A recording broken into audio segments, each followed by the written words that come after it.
Bam. Bam. My peoples. My peoples. Y'all already know what this is, man. Welcome to Boxing for Breakfast. I'm your host, Jay Smith, and we're going to talk boxing. This is what we do. His Excellency Turki Alalshik was in an interview yesterday where he said that Boots Ennis asked him for a tune-up at 154. He doesn't want to just go into the division and fight the big dogs right away. He wants to go in, get a little tune-up before moving up to that level of competition. He says he's no charity. He's like, no, I'm no charity. Forget about a tune-up. Go work with Eddie. And when you feel like you're ready, come talk to me. We're going to have a lot of people for you. No tune-up. So I think you can see when there's conflict of interest between two people, because in this case, Turki just want Boots to fight the best. He just want Boots to get in there with the big boys. But Boots wants to go up there and test the waters first. And it's a smart thing to do. It's, as a fighter, it's good what Boots wants to do. But as somebody who's promoting, Turki Alalshik wants to see the best. So he's like, nah, you want to work with me, you know who you got to fight. The way he describes it, I'm no charity. I'm not going to be paying you big money to go get some easy wins. You see, that's why I said before, there's some things about His Excellency Turki Alalshik that people like and some things that people don't like. Now, that was his version. Turki Alalshik, that's what he says. He says that Boots want to tune up first, which I get that. But there's details behind that he may not have shared, because when Teofimo Lopez pulled out of that fight with Devin Haney, Boots' response was, oh, so I got to sell my soul? He doesn't? In other words, what kind of deal was His Excellency Turki Alalshik trying to get Boots to sign that he's labeling as, oh, so I got to sell my soul to the devil? Nah, I'm good. Jose Ivanor Dantas. Good morning. How are you, friend? I'm from Brazil, and I watch you live with great pleasure. Ooh, Brazil is in the building. I got a green shirt, my brother. All I'm missing is a little piece right here, and I got the Brazilian flags. Salute, my brother. I appreciate you jumping on the live and enjoying the show. But like I was saying, man, Jaron Boots Ennis is giving us a good example of what boxing really is, because he's a great fighter. Jaron Boots Ennis, he's young. I think he's 28, 29 years old right now. No, in fact, I think Boots is like 26, maybe 27. So he's young. There's no need for him to rush and try to just fight the best right away. Fans see a guy that's very talented, and they think that right away he should just go for everybody. Go beat Virgil. Go fight this guy. Go fight that guy. But no, wait a minute. He just moved up. He's moving up to 154. If you think about it, Jaron Boots Ennis has the potential to be a superstar, my people. Has the potential to be like a big star in the world of boxing. So why rush and fight? What if he fight Virgil Ortiz and get knocked out? I mean, he could win that fight. Don't get it twisted. I'm predicting him. When I make my prediction about them two, I got Boots winning the fight. That's how I see it happening. But what if he get knocked out by Virgil? What if he loses in a bad way? Why not get a tune-up first and see how you feel in the division and be better prepared to face other fighters at 154? So it's actually a smart idea to wait. Say, okay, let me fight somebody. Let me see how I'm going to feel when I eat those punches, how my power's going to feel when I'm landing on them. Because that's another thing, my people. We always talk about, what they do in training camp and fighters sparring with much bigger guys and all that. But, sparring and fighting is never going to be the same. It's not. Even listen, even when you go hard in sparring, but you know at any moment in time in sparring, anybody could say, hold on, pause, time out, time out. You know, if it's getting too heated or if somebody gets stunned or buzzed, it's not like a fight. A fight, you're either gonna get stopped or you're gonna get through it. A different ball game. Plus, in most sparring session, people are not gonna give it 100% their all. Like even when you're trying to hit each other hard, but I'm talking technique wise, strategy, game plan is not the same. A fight is much more competitive than a sparring session because we're talking about winning or losing. This goes on your record. You got to take some things into consideration, my people. How well do you speak English? I'd say pretty well. Imada 210. Good morning, Jay Smith. How are you doing, brother? Imada 210. Salute, my G. Bam. So let me say this, my guy. Right now, we have all these fights that are coming up. We have some good action, my peoples. We have some good action. This weekend, we got Manny Pacquiao versus Mario Barrios, right? And a lot of people are just predicting that Barrios is gonna wash Pac-Man. My peoples, my peoples. I'm here to tell you that we were predicting the same thing when Manny Pacquiao was gonna fight Keith Thurman. We were predicting the same thing. So that's all I'm saying. And we saw how that played out. Come on now. We saw how it happened. Nipsuting. This is a boxing channel. It's about boxing over here. It's not about religion. The Mexican G, buenos dias, hermano, hermanito mío. Salute. The Nobody 92, Jay Smith. Boots said he asked Turkey about a Crawford fight. Do you think Boots gets Crawford after Canelo, or do you think Crawford retires after Canelo? That's a real good question. Look, I honestly don't know what's going to be Crawford's next move because obviously, you know, beating Canelo Alvarez is going to put him, in the all-time list. But not only that, you beat Canelo Alvarez, there really isn't anyone else in boxing that you need to beat. He don't need to fight Boots. It's not like let me give you an example. Tank Davis and Shakur. Tank need to fight Shakur. Tank's name is going to be mentioned along Shakur for as long as he step in the ring. Until the day he retires and after he retires. He got to fight Shakur. Now, he don't have to really. But if he doesn't, that name is going to be linked to him ducking Shakur for the rest of his life. In Crawford's case, he's going to go fight Canelo. So you fight and you beat Canelo, nobody's ever going to even come close to thinking that you duck anybody in a lower division.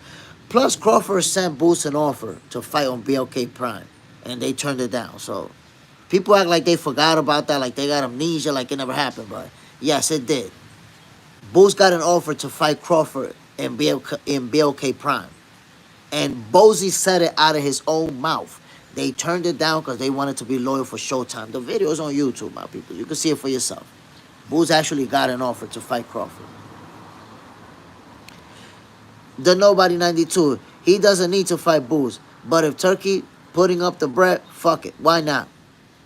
Look, I don't know if Crawford will fight Boots just because he'll be fighting at 168 next. He's moving up 2 divisions, right, to fight at 168. I think it will be a very tough move to now move back down 2 divisions to fight Boots or one of the top dogs at 154. I think it will be a tough ask. Maybe, if he could do 1 tune-up, and that's too much because Crawford is 38 years old. I was going to say do 1 tune-up at 160 and 1 tune-up at 154, and then fight big dogs at 154. But at 38 years old, Crawford ain't got time for all that. Ain't got time to. So, I don't know, man. Honestly, Crawford's next move, I think, is going to be... I think him winning or losing could have an impact on that decision. If Crawford loses, he'll definitely 100% without a shred of doubt won't retire. He's not going to retire on a loss. If he wins, which I expect him to, I'm not sure. There's a possibility that he retires. There's a possibility that he call it a day. See, the thing about Crawford is that he's been smart with his money, making investments, not blowing it in stupid purchases. So, he's good. He's good. Look, even without the Canelo fight, without the Canelo payday, Crawford is good, financially. So I think there is a possibility that he retires after getting the biggest win of his career and one of the biggest wins in boxing history. Yeah, why not call it a day? I would respect that. But if he wants to fight, I'm wondering what division he's going to fight in. The Mexican G, Barrios might not be a top-tier fighter, but he's younger and he's good enough to be a threat to decline aging fighter. So I would say Mario Barrios is a very good fighter. Maybe not one of the very, very best up there, one of the elite, but he's a very good fighter. And he has physical advantages over Pacquiao. As a matter of fact, if you think about it, he has all of the physical advantages. He's a lot younger. He's a lot taller. He has longer reach. He's going to be the stronger fighter. He has all of the physical advantages. I only say that I have a hard time going against Pacquiao just because he's made history throughout his career, my peoples. If you think about it, the divisions that he's been championing, 8 of them, the opponents the name of the champions that he's been in the ring with, the people that he has beaten, the undefeated. This guy beat undefeated Keith Thurman at 40 years old to become the oldest welterweight in the history of boxing. It's Manny Pacquiao. So if you think about the guys who've already made history by becoming champions in their 40s, Manny Pacquiao already did that, but there's Bernard Hopkins. There's the Magic Man, Antonio Tarver. And there's other world champions. George Foreman, who achieved it in their 40s. So Manny Pacquiao is not trying to do something that's never been done. He's trying to do something that multiple people have already done it, including himself, become a champion at 40 years old. So, and I will also say, my peoples, who y'all think is a better fighter? Mario Barrios or Keith Thurman? Right now, who's a better fighter? Mario Barrios or Keith Thurman? So all I'm saying is, Pacquiao has a chance. Don't write him off, my peoples. Do not write him off. He got a chance. Footy best. Maybe Crawford is an elite like Hopkins. Crawford is an elite level fighter. I mean, that all you got to do is look at the resume. No matter how, people who say Crawford ain't fight nobody, ain't beat nobody, either don't know shit about boxing or they just don't like Crawford. And that's all they could say. But Crawford's a great fighter. Kenji, do you have any subscriptions? How can I stay in the loop with boxing?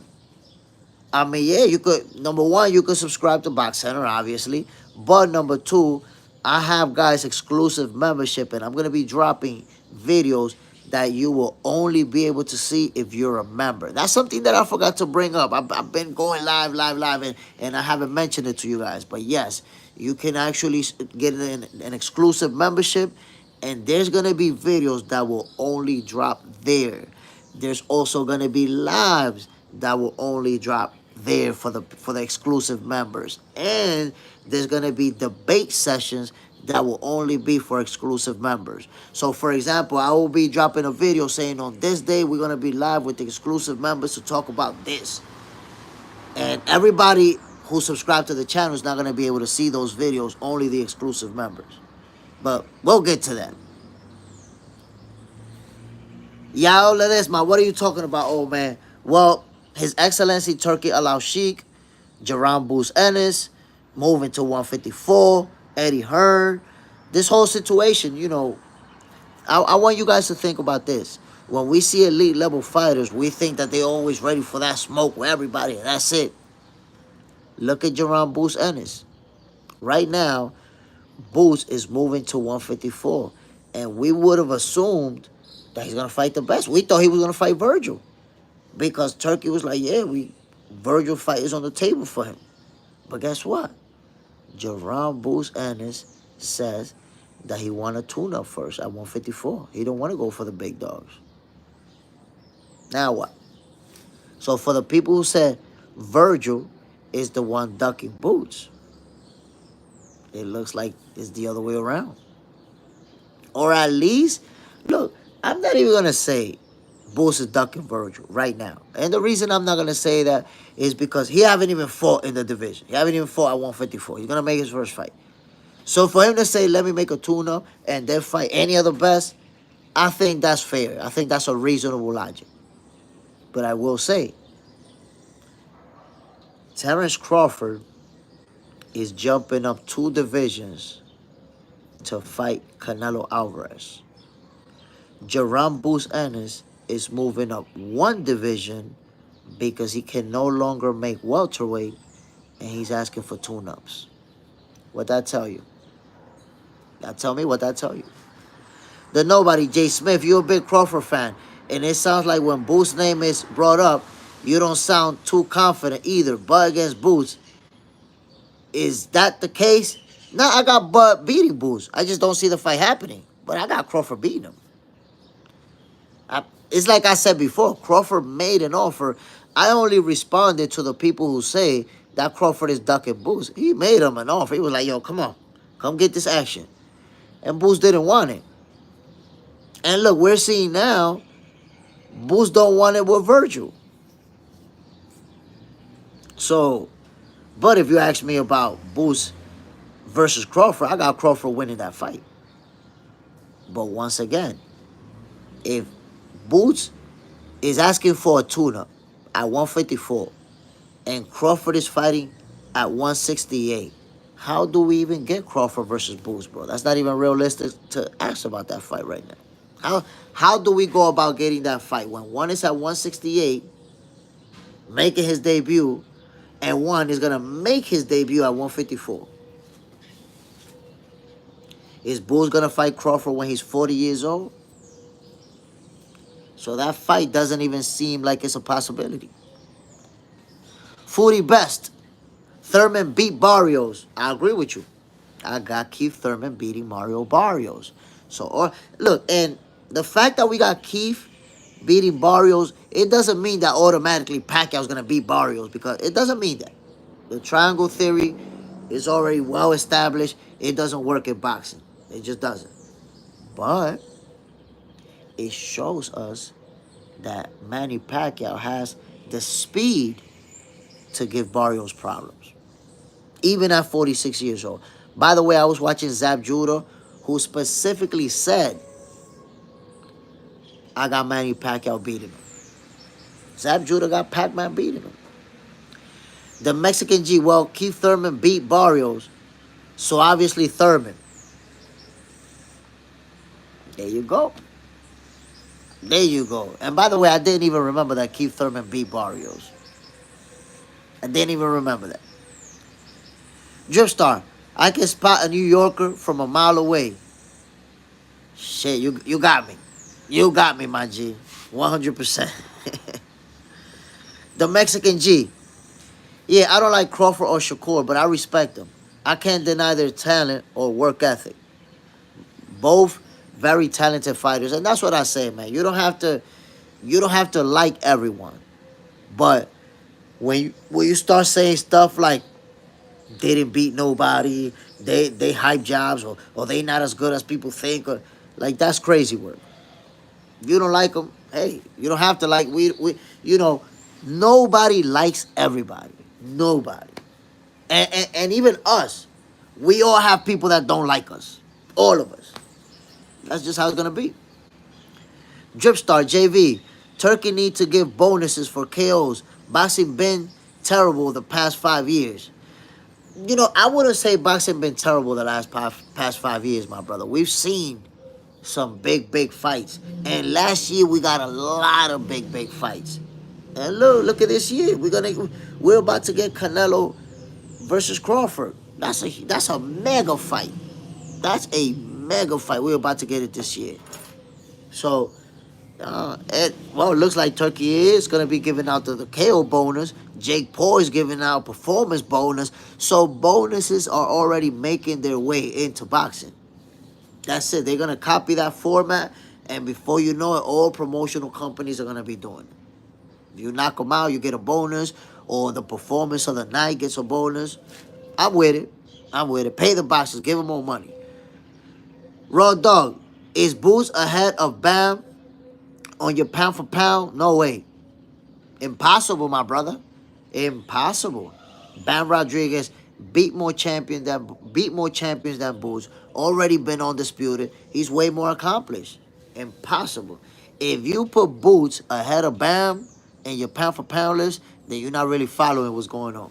Or, people who don't really follow boxing like that and they don't really know what's going on with Bam, they automatically gonna say, Boots, Boots. But nah, bro. Nah. By the time Boots became a champion for the first time, Bam was already a multi-division champion, a unified champion, and an undisputed champion. By the time Boots grabbed his first belt. So, no way.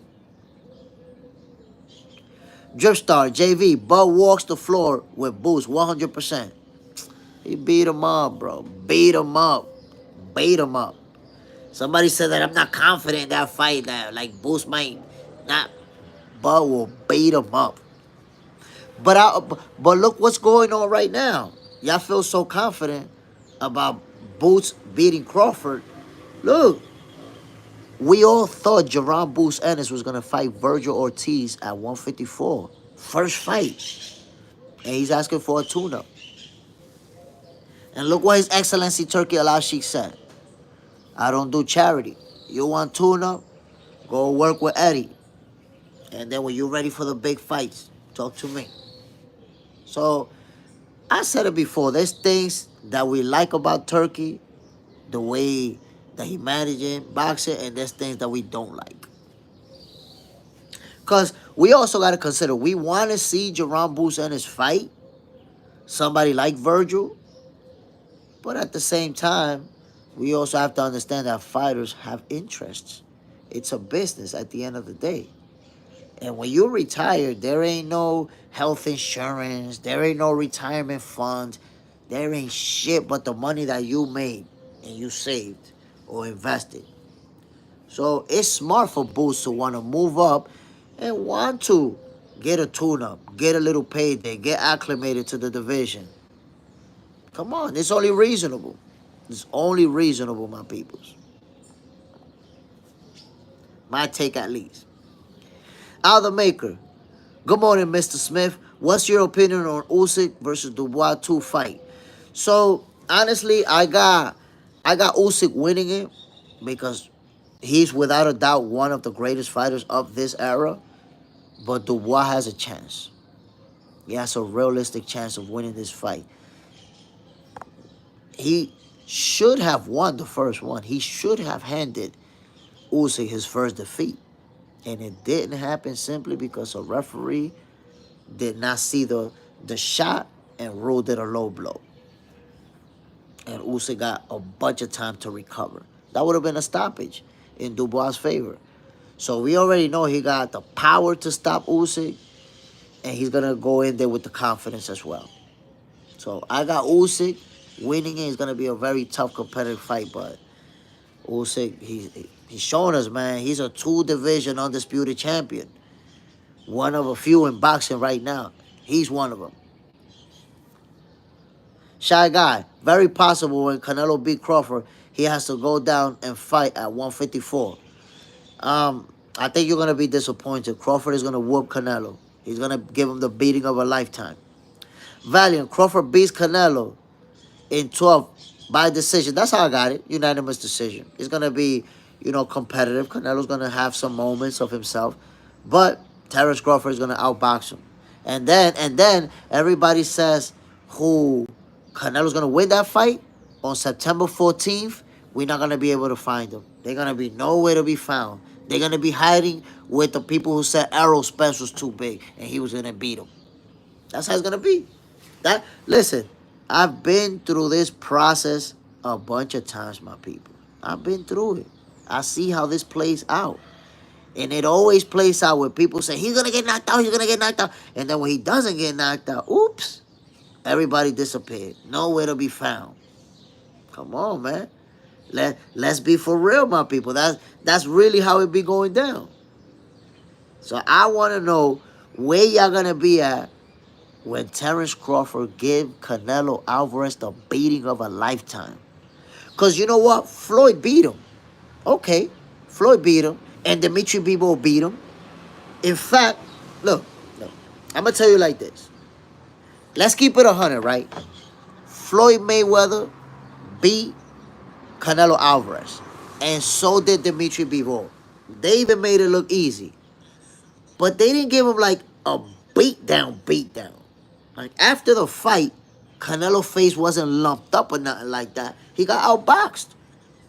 Easily. Made to look like a B-level fighter by both Bivol and Floyd.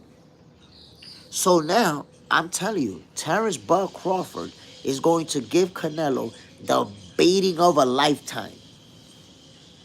And then what y'all gonna say when he put the Swiss, the Dre, and the Apple beats on Canelo? What y'all gonna say? What y'all gonna do? I'm gonna tell you what you're gonna do. You're gonna do the same thing y'all did when Crawford put the beats on Errol Spence. What happened the following day after that? When I try to get at you, like, yo, what happened? What happened with Errol? Y'all was saying Errol was too big. He was too strong. He was going to put the beats on Bud. And then what happened? Y'all disappeared, my peoples. Went into hiding. Yo, where you at? Where you at? Everybody went into hiding. Nowhere to be found. So guess what? When Terence Crawford put the Swiss beats on Canelo Alvarez, y'all going to do the same thing. Y'all going to go hide with the people who said Errol was going to knock Crawford out. And you know who else hiding with them? The people who said Shakur was going to run from Zepeda all night long. They hiding with the people who said Crawford was going to get stopped by Errol. Y'all all going to be hiding together. Come on, man. Let's be for real, my peoples. Stop predicting, oh, Canelo's gonna do this, is gonna do that. Then you're gonna have to go into hiding and shit. Raw dog, Norman or Haney? I'm gonna tell you like this, man. Brian Norman Jr., right now, in my opinion, he's the guy at the welterweight division. So I'm rocking with him. Devin Haney's gonna have to take it away from him. Devin Haney, look, Devin Haney is a special fighter. Don't get it twisted. But Brian Norman Jr. already showed me that he's special too. So you got two special fighters, but one has power. So Devin Haney's going to have to outbox him for 12 rounds. For 12 rounds. And I believe Brian Norman Jr. is just too good of a fighter for you to outbox him for 12. I don't see it. Shy Guy. Crawford didn't even like that. Crawford ain't even like that. I don't know what you mean Crawford ain't even like that. I don't know. Did you watch Crawford versus Spence? Crawford is not like what he showed you he was? I don't know. So you're saying Floyd is Bud? No, Shy Guy. I'm saying that Floyd beat the crap out of Canelo and Bivol because they have a long reach advantage on them and they used them. Canelo couldn't do a consistent body attack because he was at the end of that jab all night long getting punched in the face. Well, Terence Crawford has a longer reach than Dimitri Bivol and than Floyd Mayweather. And, you know, I don't know if you want to believe me or not, but I promise you, he studied tape. He studied the blueprint to beat Canelo. Because, you know, we act like Canelo never lost when he got beat easily by two different fighters. Notice, Shy Guy, that you only brought Floyd up. You forgot that Dimitri Bivol beat the shit out Canelo and even made it look easy. Talk to me, Shy Guy. Talk to me, Shy Guy. And look, you see how, Shy Guy, you got excuses? Hey, it's not the same Errol. Yes, it was the same Errol. That's just your excuse because you couldn't accept it. Before the fight, that's what I said earlier. Before the fight, y'all was saying Errol was going to stop him. After the fight, he not the same Errol. What are we doing, B? Come on, we got to stop that. Zyro 11, where you from? Dominican Republic, my G. Salute. Raw Dog, I picked Bud over Errol.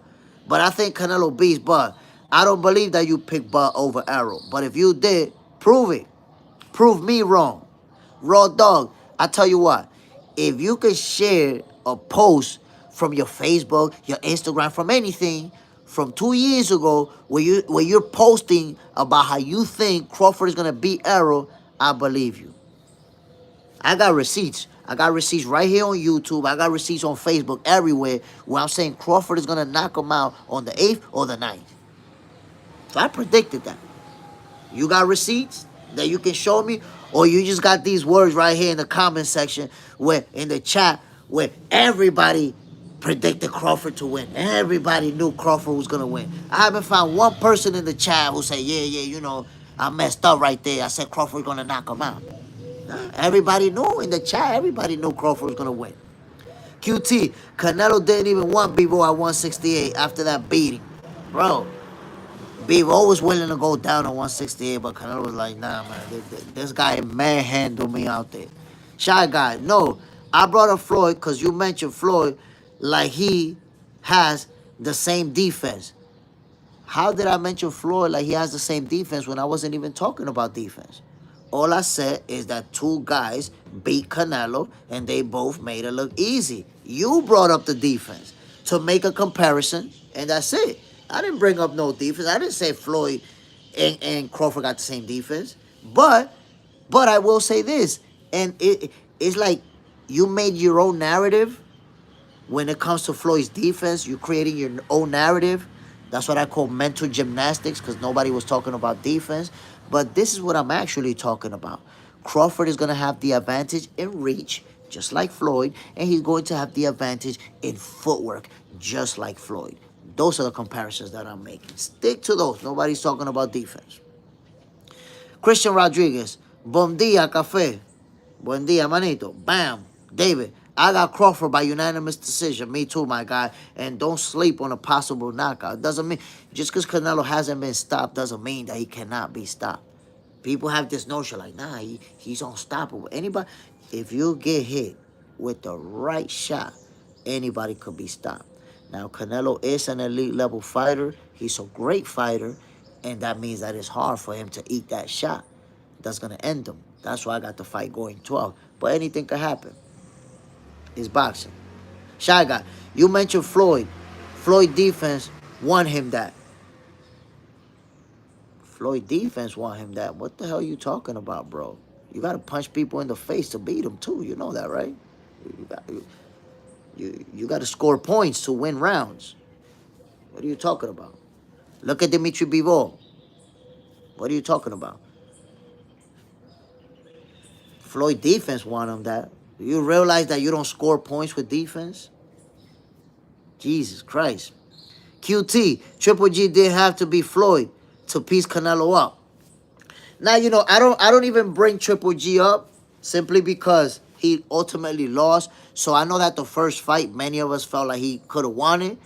But he lost, and I don't really want to get into that argument of whether he won or lost. Or, So I bring up the guys that beat Floyd, that beat Canelo on the record. That way, Shy Guy and other Crawford haters, they can't come with none of that. No. They beat him, and they made it look easy. Both of them. They made it look easy. They made Canelo look average. Flexicano, at the end of the day, every sport is entertainment. And it's all scripted. Nah, it's not all scripted. Vegas decide who wins to bring them up. Nah. You're 100% wrong, Flexicano. There are, in every sports, fights, games, situations that are scripted that happen, but not everything is scripted. You made that up out of thin air. QT, Triple D, oh no, wait. David, stopped on his feet maybe. Nah. Not stopped on his feet. He could go to sleep. Boom! And go to sleep. The right shot can put him on his ass and sleep. But it's hard to catch somebody with that shot when they're at that elite level and they're that good.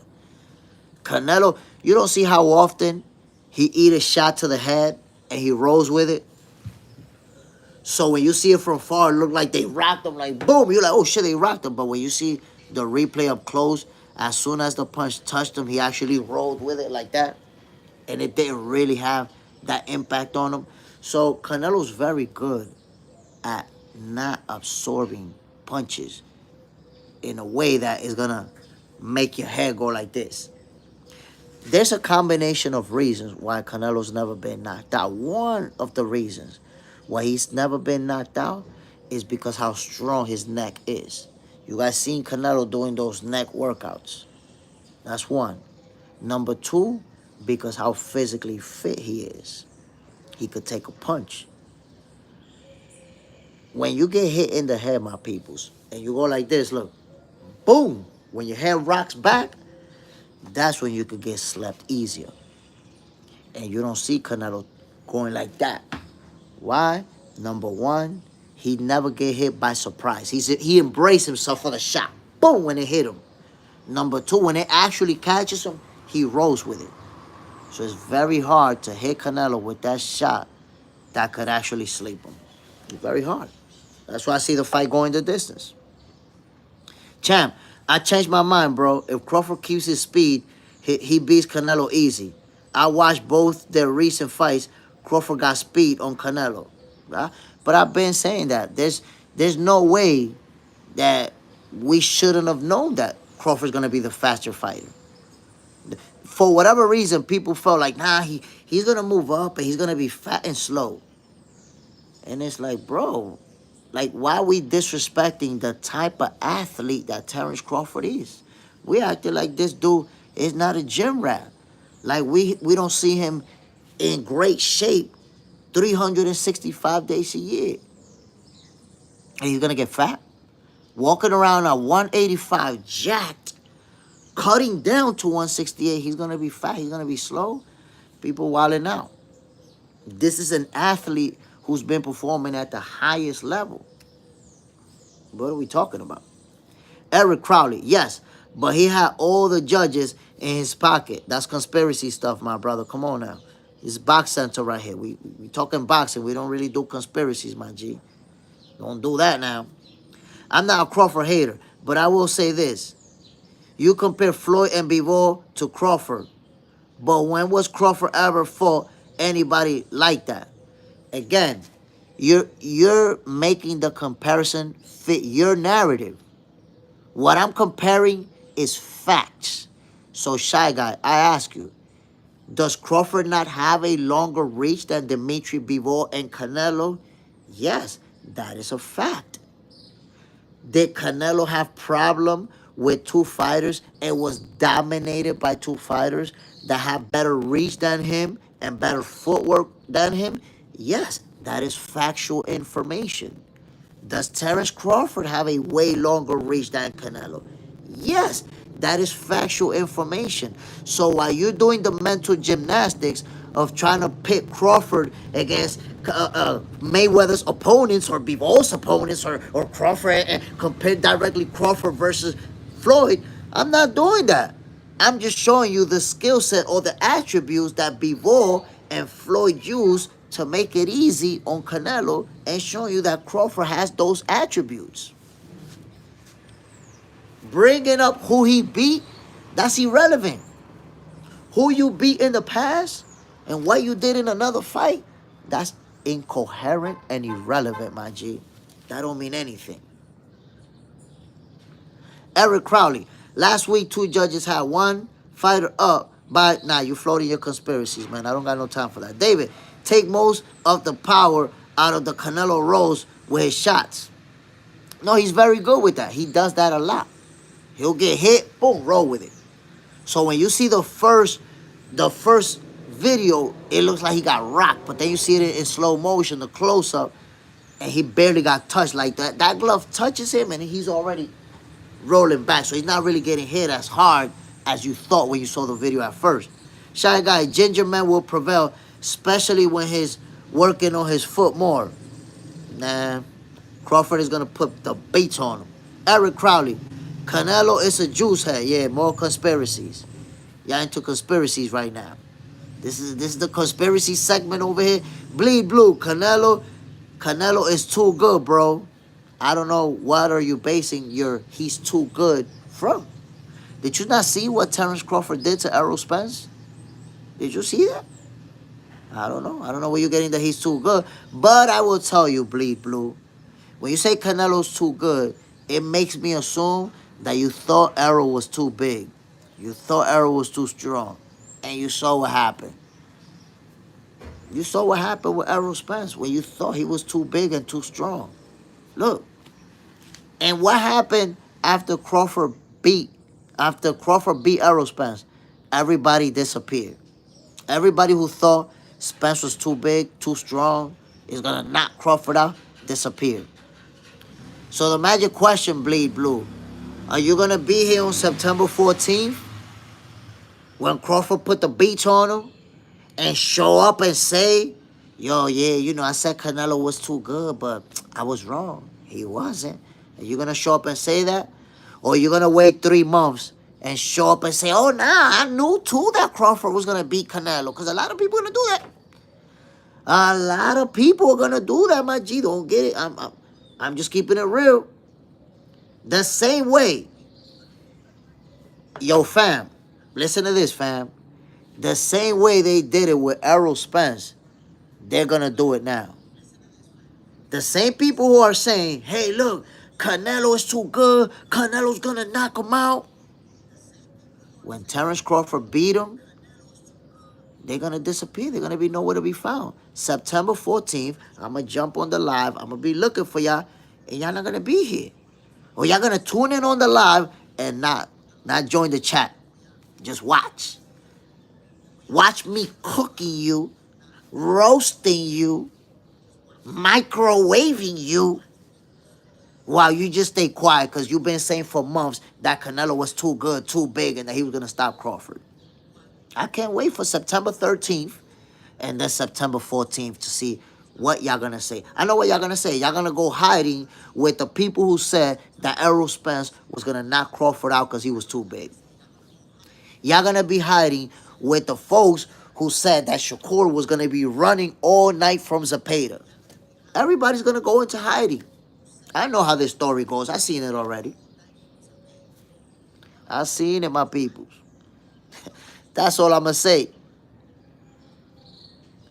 John Parham, salute, my brother. Bam.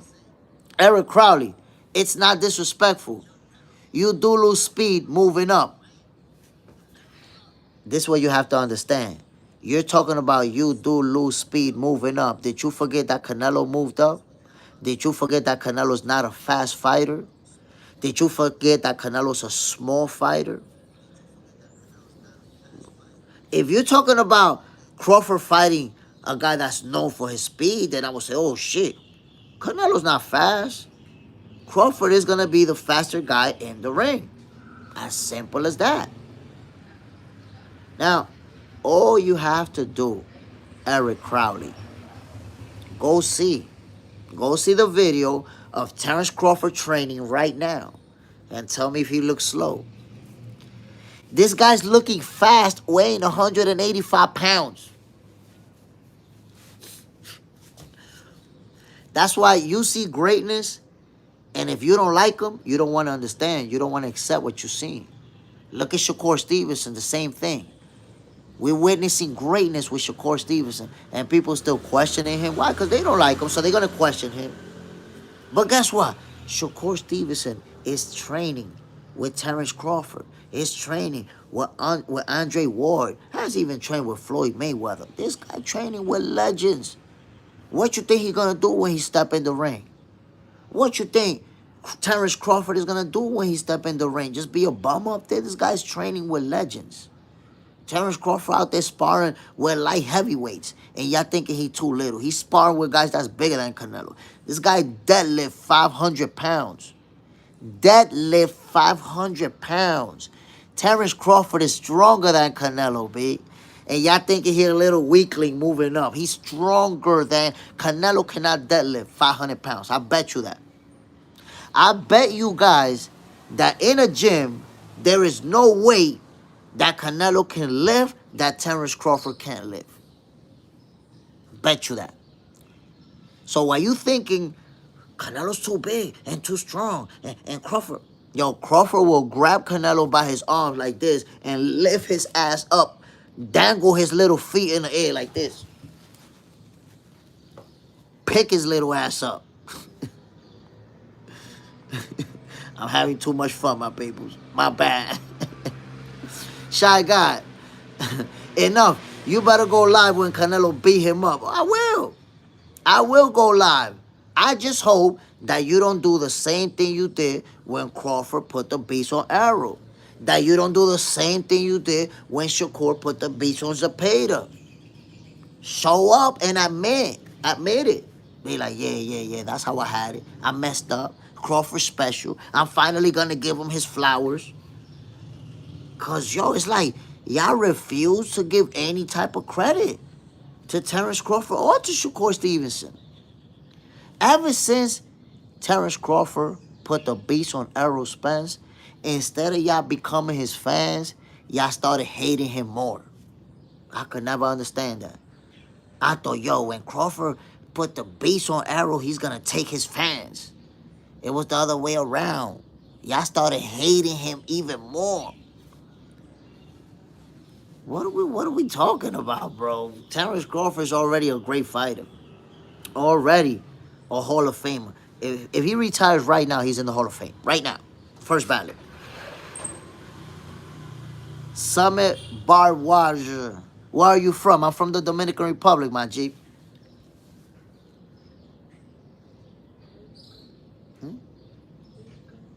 Okay.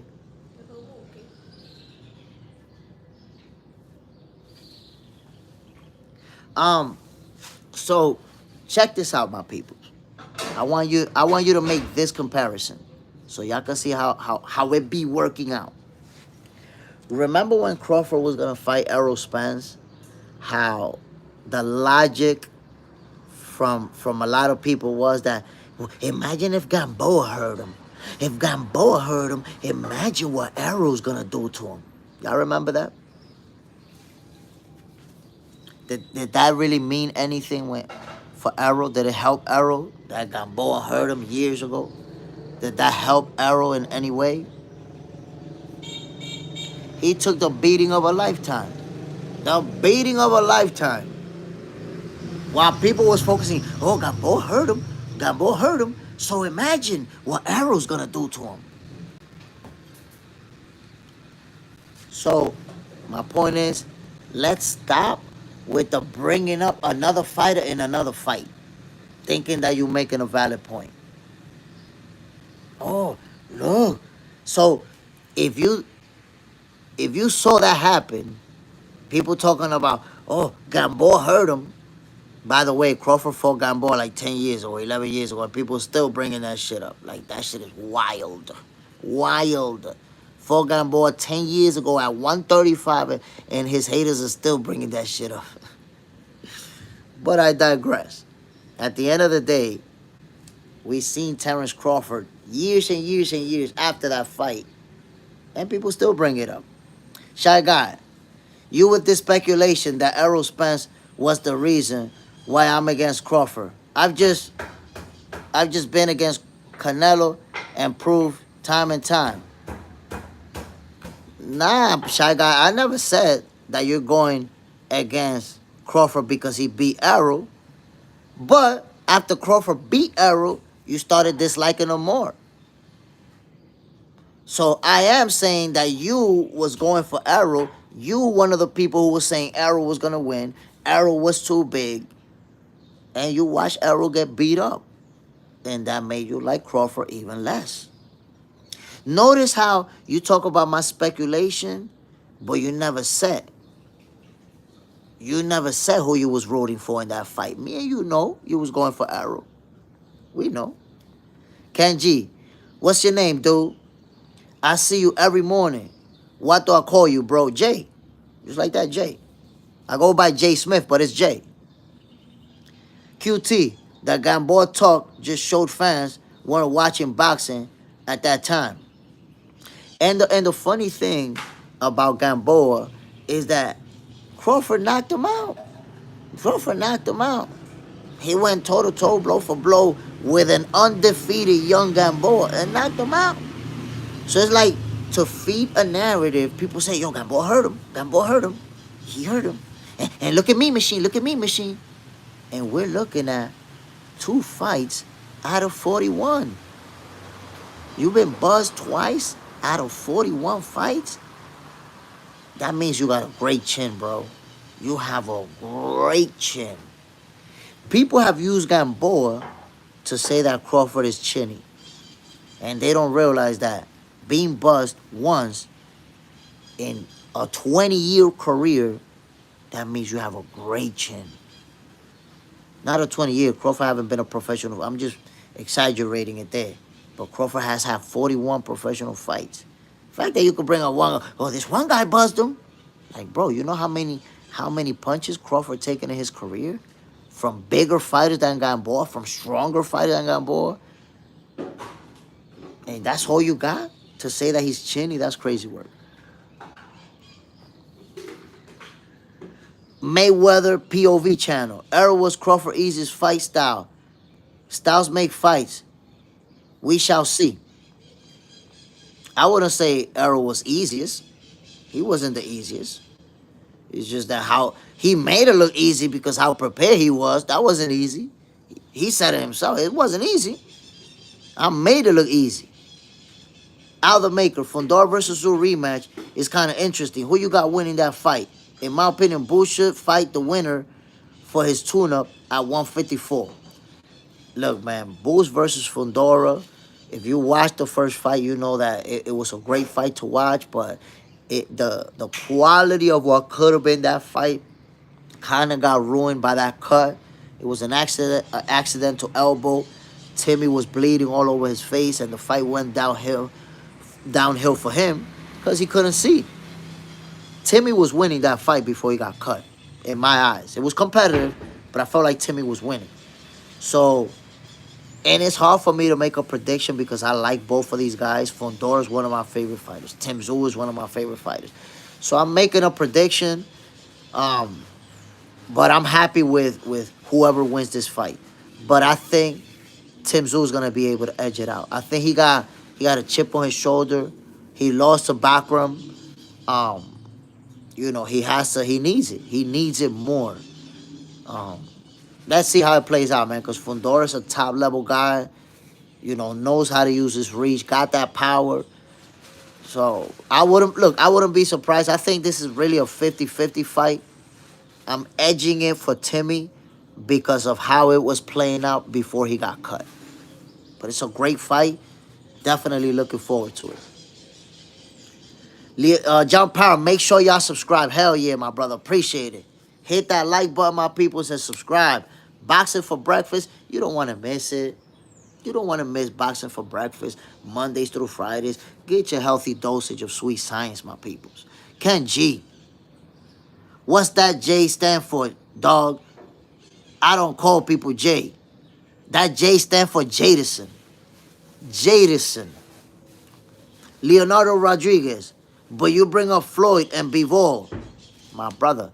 But I'm bringing up Floyd and Bivol not to say, oh, he's going to beat him because they beat him. I'm bringing up to say the attributes, the physical attributes that they possess that Terence Crawford also has.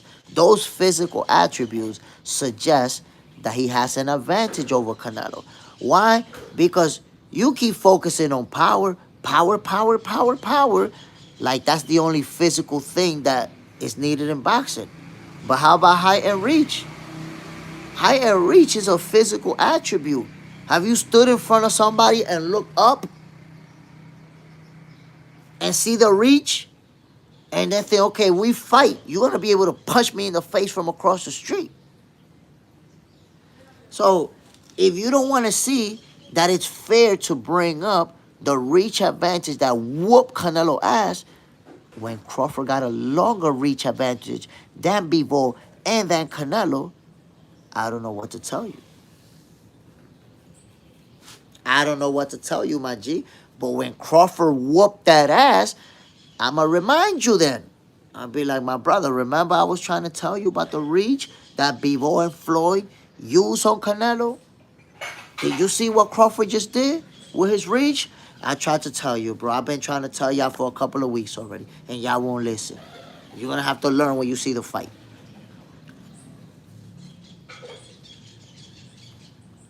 Shy Guy, I knew Crawford was going to win regardless. I knew Crawford was going to win regardless. Okay, Shy Guy, so if you knew Crawford was going to win, send me a receipt. Send me one of your Facebook posts or one of your IG posts where you saying that Crawford was going to beat Errol. Show me. Because if you don't show me, you lying. You lying. Everybody now knew Crawford was going to win. Everybody knows now he was going to beat Errol. Yeah, but when they were going to fight, I didn't see you. I didn't hear from you. Show me. Show me a receipt. If not, you lying.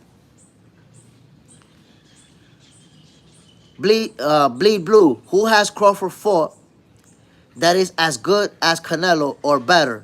Okay, so Bleed Blue, that's actually a very bad question because who you fought is irrelevant. But then I ask you this question. Why do you think that is relevant? So let me ask you this, Bleed Blue. I want you to answer this because I'm going with your own logic. Who has Bivol beat that is better than Canelo? Because Bivol whooped his ass. By your logic, Canelo was supposed to beat Bivol. Because Bivol never fought nobody like Canelo. Whooped his ass. So you see, Bleed Blue, those mental gymnastics, they don't work with people who's been involved with boxing, with people who boxed. That's mental gymnastics, bro. Who Crawford beat that's good as Canelo? That don't mean anything. That's casual fan argument. Who Bivol beat that's good as Canelo?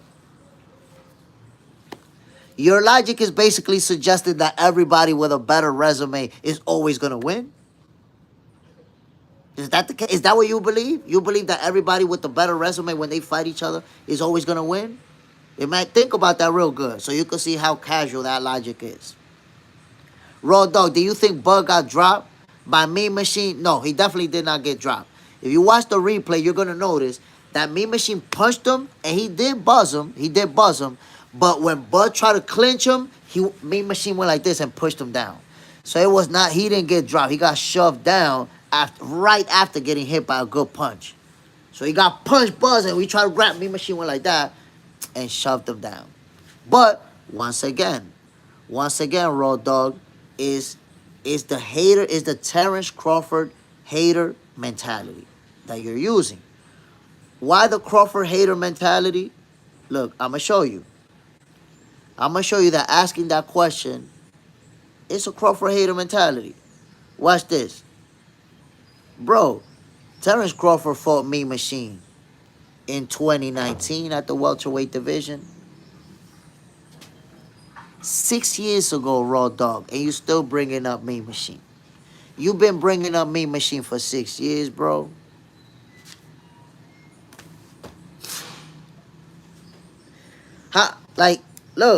Look, bro. Ever since Mean Machine, Terence Crawford beat world champion Kelbrook, world champion, they wasn't reigning, but they was world champion. Since Mean Machine, he beat world champion Kelbrook, world champion Sean Porter, highly ranked David Avenation, unified champion Errol Spence, reigning champion Israel Madrimov. It looks goofy as hell when you bringing up Mean Machine still from 2019. Really? From 2019? And 3 divisions down from where he's going to fight Canelo, you bringing that up? Come on, man. That's why I say when you become a hater of a fighter, you make yourself look bad. Because you try to look for hater logic, and it don't even make no sense. We're in 2025 talking about a fight from 2025, and your hater logic is making you bring up a fight from 2019 to ask if I think he got dropped. Come on, man. Come on, Raw Dog. John Pound, Crawford holding that weight pretty well. Bro, we seen it. This guy's training looking jacked, looking cut, looking ripped. And people really asking if he's going to be slow. That's crazy work. Boxing on paper, yo, Jay, which fight are you more excited about? Mason versus Nokis or Itama versus White? Nah, Mason versus Nokis. I really like Itama. He has a very high ceiling. You see him becoming a world champion. You can envision that. But, nah, my brother, Abdullah Mason, he's another level of special. Right now, I could tell you, Abdullah Mason is going to have a better career than Itama. And Itama, I expect him to have a great career. He's going to become a world champion. But Abdullah Mason is going to beat more champions. Itama's not going to have as many options because he's a heavyweight. So it's not like he could keep moving up in divisions, right? Abdullah Mason is going to win title in multiple divisions. But I think Abdullah Mason is going to have the better career out of the two. I'm looking forward to seeing him the most.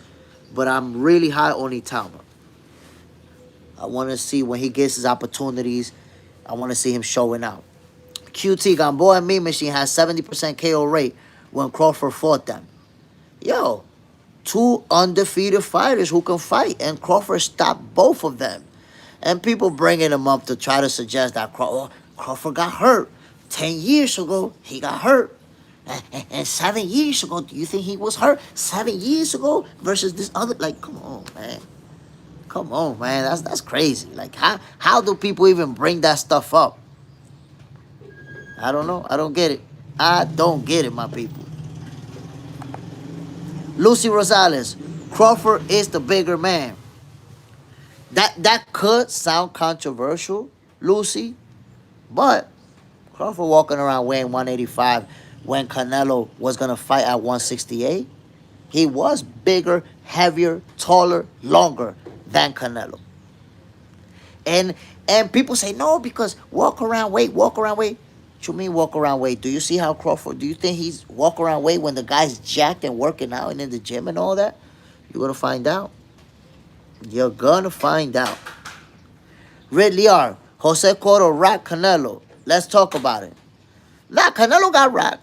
Canelo got racked before. But it's that I don't even bring that up because I understand that him getting racked by somebody else got nothing to do with his fight with Crawford. That's casual fan argument. To say, oh, look what happened with this guy and with this guy. No, like I just said, I'm bringing up Bivol and Floyd because they have physical attributes that match what Crawford has. They have that reach over Canelo. Crawford is going to be able to use it too. I'm just bringing up the physical attributes. But to say, oh, look, Mean Machine hurt him, so that means he's going to get hurt now. That don't even make no sense. That's just, you get away with that if you don't know shit about boxing. Shy guy. But here you are bringing up May and Bivol. Yet we can bring Crawford opponents. But listen to what I'm saying. You could bring up the opponents, but bring up the opponents, my brother, to talk about their physical features that you think match what Canelo has. That will make sense because now you're making a comparison. That's what I'm doing. I'm comparing the reach that Bivol had over Canelo, which he used to keep Canelo outside of his jab range and bait the shit out of him. And I'm telling you, Crawford has a longer reach. Make of that what you will. If you don't believe that reach means anything, cool story, family. We're going to see it on September 13th. That's all I'm saying. I'm comparing physical attributes. You're out here talking about Gamboa fought him 10 years ago and he hurt him. What the fuck does that mean for this fight? Absolutely nothing. Other than you don't know shit about boxing. That don't mean anything. That means absolutely nothing. That's like me telling you, well, since Canelo got beat easily by two opponents, Crawford's going to beat him easily too. Come on. It's not even about that. Your previous opponent cannot dictate what's going to happen on this fight. But you can compare physical attributes. Why not? What is hard to understand that if Dimitri Bivol's reach gave Canelo problems, if Terence Crawford has longer reach, that can also give Canelo problems. How is that even hard to understand? I don't get it, my people. Yeah, enlighten me and tell me how that works. But, like I said before, this fight is going to happen on September 13th. I just hope everybody doesn't disappear the same way y'all did when Bud beat Arrow. When that fight happened, Everybody disappeared. I went on Facebook, I didn't find y'all. Went on Instagram, YouTube. Everybody disappeared. Only to re-emerge months later, and now everybody knew Crawford was gonna win. Everybody in the chat, yeah, I knew he was gonna win. I know it. I saw it coming. But then as soon as I say, okay, send me a receipt. Send me your Facebook post where you said that. They never say nothing. They stay quiet right away and change the subject and start arguing about everything else. Look at Shy Guy. Shy Guy talking about everything except that I asked him for a receipt and he never sent it. What's up, Shy Guy? Send me your Facebook post where you was posting, yo, Crawford is going to beat Canelo. Send me your IG post when you said Crawford was going to beat Canelo from 2 years ago. It's actually pretty easy to find it. You got to scroll back in the little calendar, 2 years, and find that post. But that post doesn't exist because you had Errol Spence knocking out Crawford. And you did just like everybody else. When Crawford knocked Errol out, you disappeared from social media. And then you came back saying, oh, I knew Crawford was going to win because of the car accident. Errol wasn't the same no more. You did the same thing everybody else did. And you're going to do the same thing now. You're going to do the same thing right now. That's what gets me. Honestly, my people, I'm being real with y'all. That's what gets me the most. That people are so confident when it comes to making these predictions. And then, when those predictions fall through, they disappear. It's like I said, where Crawford and Errol, y'all was like, yeah, Errol's going to knock him out. And then what happened? Crawford put the beats on him. Y'all disappeared for 2-3 months. Re-emerged later down the line on social media. Some even with new usernames talking about, yeah, I knew Crawford was going to do that. I knew because Errol's not the same. The car accident, he wasn't even the same no more. I was just like, wait a minute. I seen you the other day saying that Errol was going to put the beats on Crawford. Now he not the same no more? What? Y'all going to do the same now. Crawford going to put the beats on Canelo. Y'all going to disappear from social media and re-emerge down the line with some type of excuse. I don't know what y'all going to come up with. Well, some of you already got your excuse down that you're saving it. Because I already have people telling me, Canelo's not really the same. And Crawford, he on snack. And what happened is that Turkey, he's going to be rooting for Crawford. They're going to have the judges on his side. I'm already hearing conspiracies. Already. Y'all already making up the excuses. John Parron, Canelo has definitely been hurt before. Just recovered very well. Canelo, the best chin in boxing all time. I think we could throw Triple G in the hat, though. I think there's a few fighters that could be in that conversation. Young Chapo, Cap. Yeah, you definitely was rooting for Canelo. Yeah, I mean, you definitely was rooting for Crawford. You, Young Chapo, you said Errol Spence was gonna knock Crawford out. And right after the fight, you transitioned, no, the car and Errol wasn't the same. Why? Because you couldn't accept that Terrence Crawford put the beats on Errol the way that he did. So now, y'all gonna do the same thing.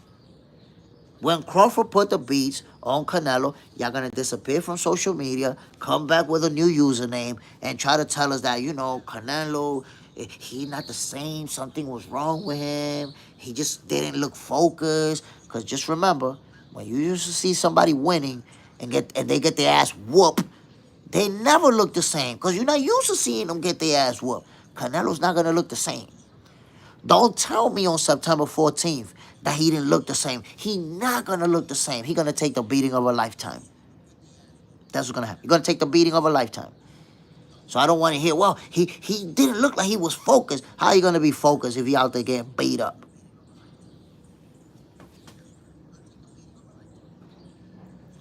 Paul Estrella, Prime Canelo will mop the floor with Crawford.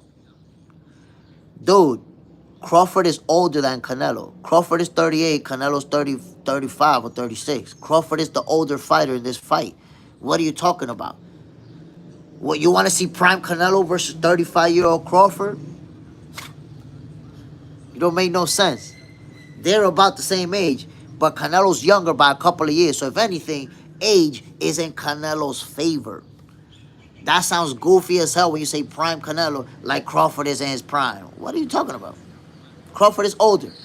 Prime Crawford make it look easy, just like Floyd.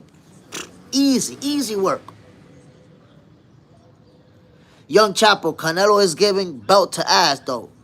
You said the same thing about Arrow, and you saw what happened to Arrow. You didn't learn then, you're gonna learn now. QT, Arrow team knew he couldn't beat Crawford. That's why they tried to move on and asked the WBC to fight Thurman at 154. Nah. They didn't. That didn't happen like that. That didn't go down like that. They wasn't trying to move on. And the reason I'm telling you that they wasn't trying to move on, if they wanted to fight 154, they could have just vacated and went to 154. That would have been easy. They wanted to become undisputed. Errol Spence been said that his goal was undisputed the whole time. He couldn't become undisputed without fighting Terence Crawford, who had that WBO strap. They left Crawford for last, like he was the last master in a video game. They knew that was the toughest guy Errol was ever going to face. They knew there was a good possibility Errol was going to lose. And they was like, if we fight him now, we're not going to be able to collect these three titles. He's going to take over. So they fought as much as they could before finally having to fight Crawford. That's it. He was he was the last option at the welterweight division. And let me also point out, QT, that when the whole situation with Crawford, Spence, Keith, Danny, all of that was going on, Errol was not trying to fight Thurman. Once he became a champion, he was never going to fight Thurman because Keith didn't want to give him an opportunity. So he already said, you know what? Go kick rocks. And I even sided with Errol on that one because I like, yo, Keith shitted on him. Keith was like, well, he ain't fight nobody. If he want to fight me, he got to become a champion. Then what happened when Errol grabbed the title? Oh, well, he grabbed the title, but he still really ain't fought nobody. Then what happened when Errol's profile started going up? Well, we got to see it. Just got to make sense. He never wanted to fight Errol. So when Errol grabbed all three of those titles, he was like, no, now he won a chance. He can't get one. Can't get one. I'm not fighting him. That's why that's a good grudge match. Keith versus Errol. Now at 154 maybe 160 if Errol comes back. That's a good fight. That's a good fight. El Rodriguez. Crawford hasn't fought anyone we all know. Spence was never the same. Okay, El Rodriguez, you just Spence. How Spence was never the same after the car accident when he beat championship fighter Danny Garcia and reigning champion at Ugas. So he wasn't the same, but he beat two world champions. You think anybody goes around beating world champions? That's what you think? Go look at the resume. Go look at the people who beat Ugas in his career. Go look at the people who beat Danny Garcia in his whole career. You think regular anybody beat those guys? That's because you don't know shit about boxing. You think watching TV has taught you boxing and you don't know shit about it. This guy after the car accident beat two elite level fighters. And you talking about he wasn't the same. You don't know shit about boxing. Domingo Bonilla. I don't know why people can't be wrong. I had Errol winning, but won. It happened. But I had Tio winning versus Loma. I had Andy Ruiz winning versus Anthony Joshua and much more. Listen, if you're good at making predictions, you're gonna get most of them right. And then every once in a while, you're gonna get it wrong too. It can happen. But when you make a prediction as a fan of boxing and you get it wrong, it's easier to accept it because at the end of the day, we're a fan of the sports. That's it, we're fan of the sports. But when you jump in and you want to be like El Rodriguez, trying to act like you're an analyst, and you don't know shit about boxing, you want to act like you're an analyst, you want to act like you know the shit, you say some goofy ass shit. And then you don't want to accept that you're wrong. So you see how you could come back and be like, yeah, I was wrong. That's because you're making a prediction as a boxing fan. But El Rodriguez over here trying to act Like he know boxing when he never laced a pair of gloves in his life. So when Crawford put the beats on Canelo, you know what he's gonna do? He's gonna disappear because he's gonna be embarrassed. He's gonna be like, damn, I don't know shit about boxing. I can't show my face.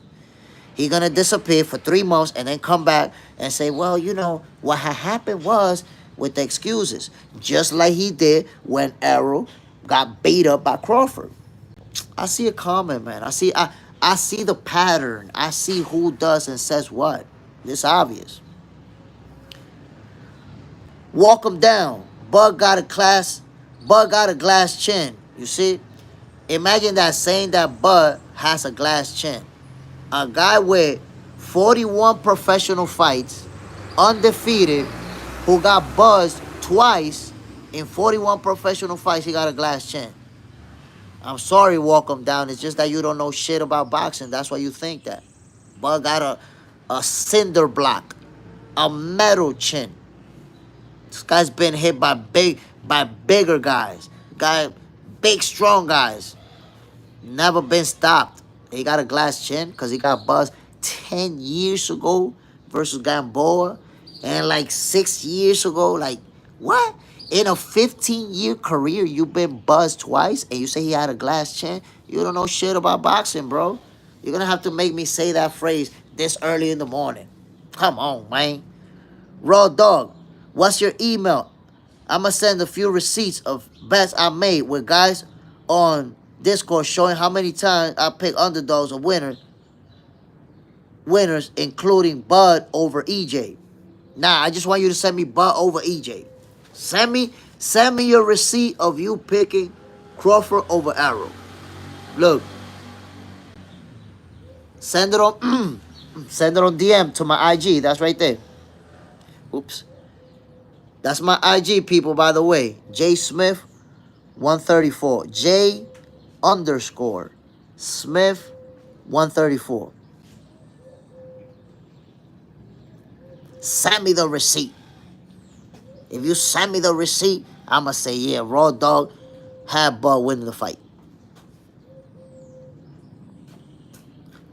Come on, little. My peoples, it's 36 of us in the building, and I just got 20 likes. Y'all don't gotta do me like this, man. Y'all don't, I know some of you may be Crawford haters, Shakur Stevenson haters, Tanker maniacs. You can still hit that like button.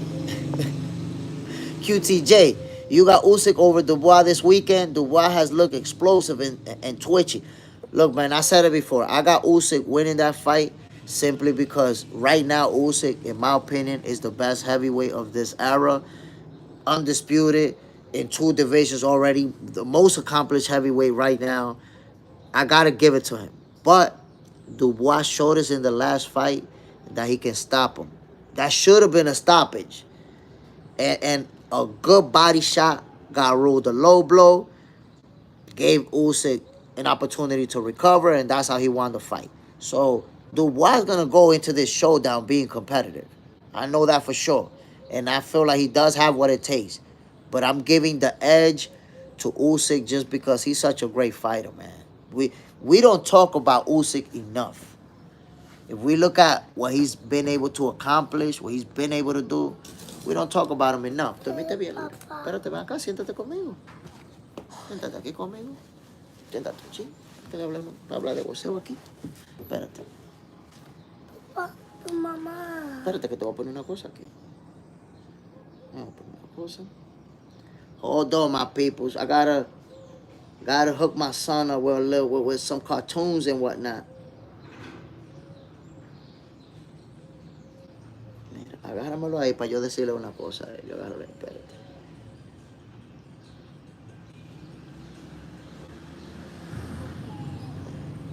¿Qué? ¿Qué quieres mucho? Quédate conmigo aquí, quédate. Raw Dog. I picked Usyk over AJ, Parker over Wilder, Rayo over Pitbull, Rayo over Colbert, Fury over Wilder, Santilla over Rocha, just to name a few. Nah, look, if you telling me about those picks, I believe you 100%, my brother. I don't question it. I question And it's not just you. You're going to notice if you're here, it's not just you, so it's definitely not personal. But anybody who goes on the chat and tell me I predicted Crawford was going to be Errol, I always question it because these days everybody knew Crawford was going to be Errol. So it's like, damn, before the fight, so many people had Errol knocking him out. So many people said Errol was too big. And after the fight, I don't see any of them. So when somebody says, yo, nah, I had Crawford winning, I got to see a receipt to believe it these days, bro. Shy Guy, Young, you're saying that because of his age or because he's a better fighter? Domingo Bonilla, I got to tell the people, your ego ain't your amigo. No reason to have ego over being wrong. So what it happens, grow the fuck up, y'all. I mean, anybody could be wrong. I've been wrong. I predicted that Keith Thurman was gonna put the baits on Pacquiao. I like, listen, this might be the first time Manny Pacquiao gets stopped. And look what happened. Look what happened. Nobody, that's the thing. Let me tell you something. And this is important to hear it. Nobody in planet Earth is gonna predict 100% of the fights, right? I think we all understand that. What's your email? I missed it. Oh, I didn't share my email, my brother. I was sharing my Instagram, so you could. It's easier for me to show you the IG, so that you can send it to my DM. Espérate, yo te lo voy a dar ahora. Déjame enseñarle una cosa a ellos. Yo te lo voy a dar ahora mismo. I'm gonna show you my IG, my brother. Look. Send it right there. J Smith 134. You could take a screenshot. I know it looks backwards. You could take a screenshot and invert it, and it'll be good. But it's J Smith 134.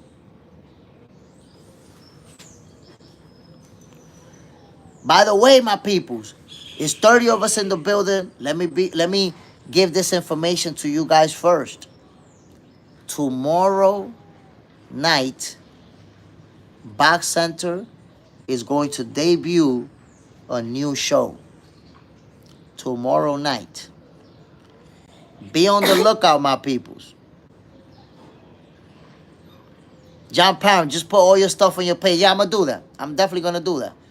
I thought I had it. I think I got a link. I may have something there, but I'm going to get that organized. But something special is coming tomorrow, my peoples. A brand new show from Box Center. It's going to be different from anything, from any boxing stuff that you see. You guys can already see that Box Center is different. If you watch my videos, the shorts, the long videos, you see that this is different. 100% boxing, but a different type of content. Email too, because your IG won't allow images. IG, what do you mean? On DM, you can send images. I'll send you the email.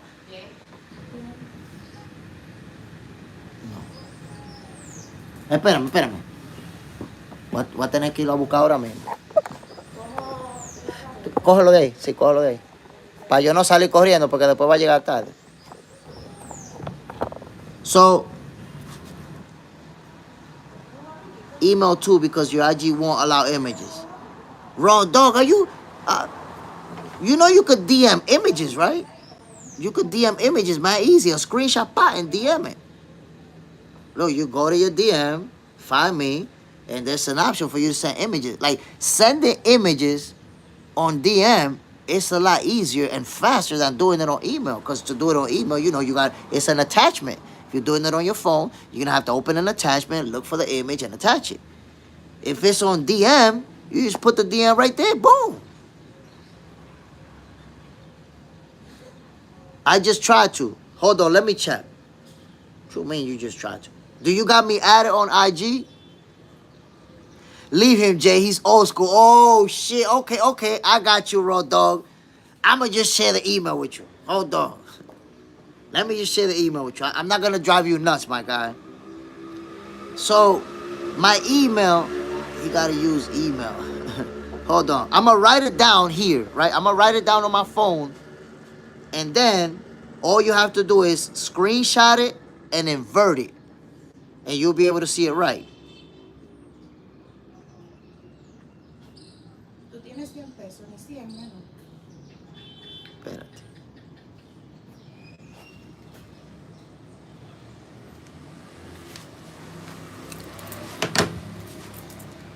No, para decirte la verdad, por ahí hay como 300 pesos. Yo lo que no sé dónde están, mi amor. Por el atareo. Yo sé que yo hay dinero, pero que no sé dónde lo tiré. Pero mira, tú te estás yendo, cambia esos 2,000 pesos. Párate donde Freddy de un pronto. No, tú le puedes comprar, oye, comprar una batida y te lo va a cambiar.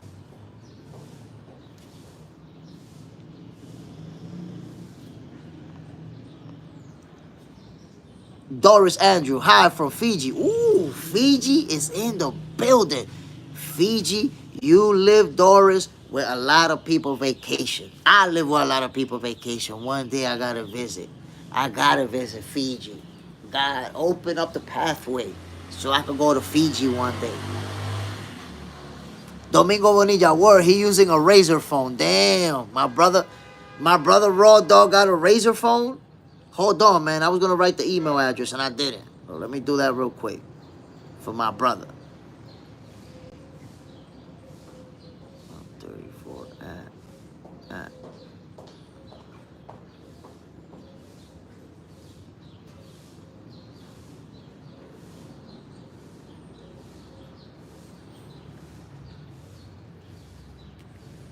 Yo, Raw Dog, let me know if you're in the building. I'm gonna show my email right now. There's my email. Boom. So I know it looks backwards, but all you gotta do is take a screenshot, bang. And when you invert it, it's gonna be correct. There's my email address, my people.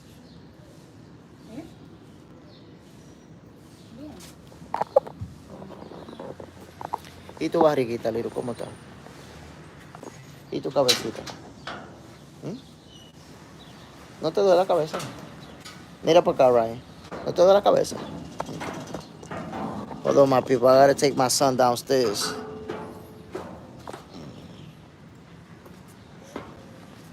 Dime, ¿cómo te sientes, Liro? ¿Te sientes bien?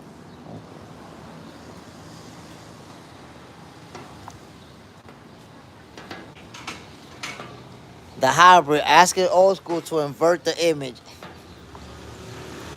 I mean, I could send a 4-step instructional video. I'm all right.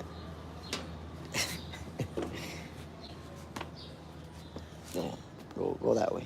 There you go. Good job. But my peoples, I'm looking forward. Like I said, tomorrow night, there is going to be a new show from Box Center. So you guys want to tune in, man. I know you guys are going to like this show. There's nothing on the internet like what we coming with. I also got a surprise for you guys. But like I said, man, the show is going to debut tomorrow. And it's going to be off the charts, man. I know you guys are going to love this boxing show. 100% boxing. 100% interesting. Salud.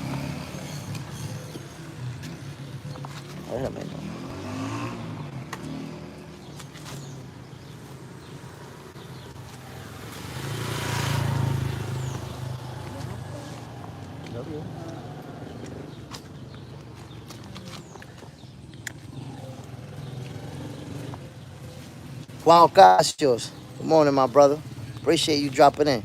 Champ, I won't be surprised if Dubois catches Usyk. He looks on good form. Bye, Ryan. So I gotta tell you what, man. Dubois, he already showed us that he got the power to stop Usyk. Because like I said, man, that first fight should have been a stoppage in Dubois' favor. That's what it should have been. So we already know that he has the tools and resources. We already know it. So that's why, even though I'm leaning towards... Oh, wait a minute. Even though I'm leaning towards Usyk, I say Dubois definitely has a chance to win that fight. You know, he has it. He has not just the power, but the skill set. He got the skill set to win that fight. So, and it's gonna be action packed. By the way, it's gonna be an action packed type of fight. Go get the money. You're Jay Smith. Go get the money. What's the deal, my G? Amir Nouri. Technologia. Amir Nouri, salute. Bam, appreciate you. John Parham. That scooter pickup is crazy. Oh, yeah. Crazy, my G.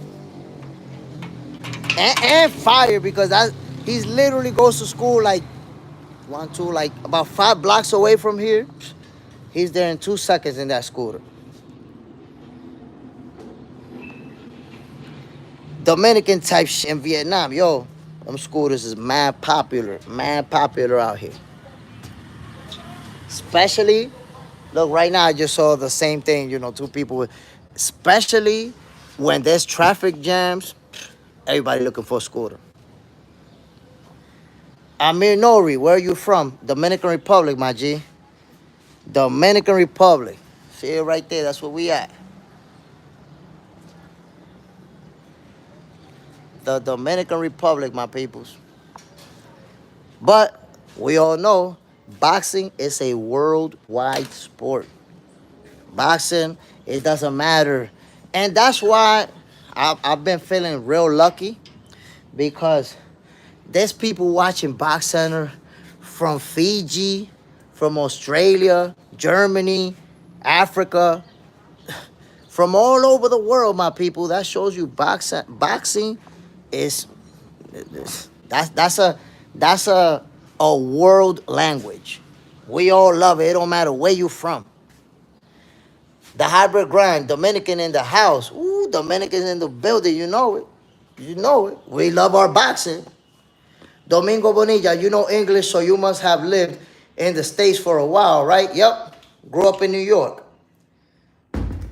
I think you did say from Harlem. That's facts, my brother. That is facts. Amir Naori, what's your job? Damn, Amir Naori. What is your job? Because, first you say where you from, then what's your job? What is your job, Amir Naori? I'm wondering, B, do I got the police up in here, son? What's going on?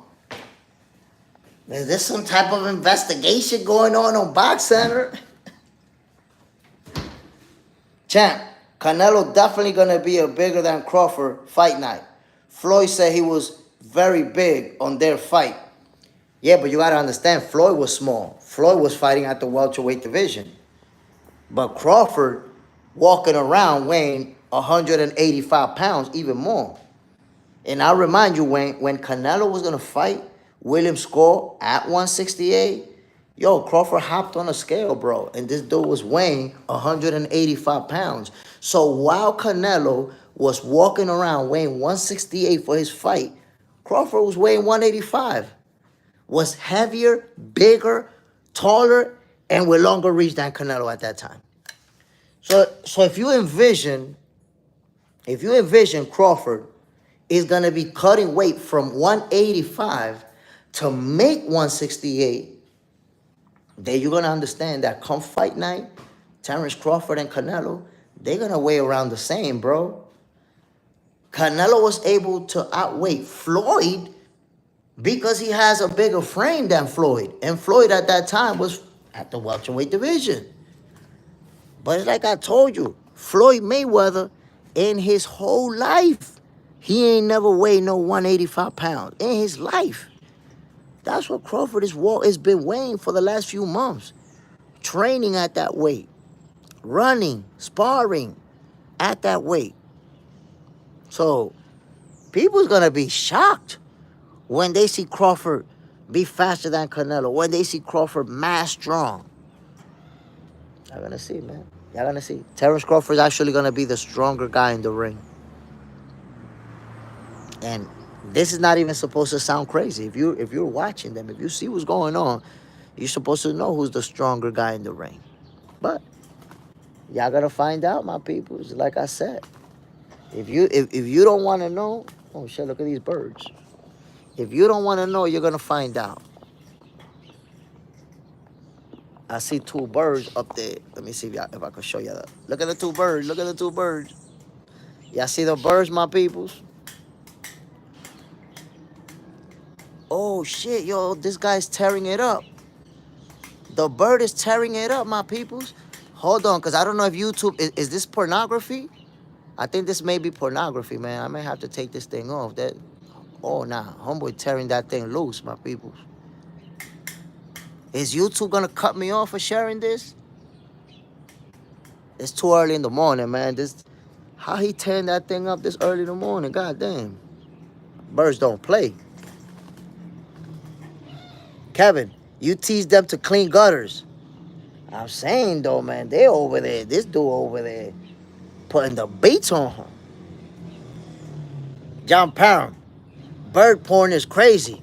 Damn, this early in the morning, I said let me point away because now he really going in right now. Young Chapo, his morning, yo, homeboy tearing that shit up like he ain't here for a while. God damn, let me get out of there. Let me give him some privacy, bro, because that's how they want to do it. So, my peoples, had to get away from over there because that's a scene going on right now. So, my peoples, y'all tell me as far as Jaron Boots Ennis, because that was the main topic of conversation, and we digressed like crazy.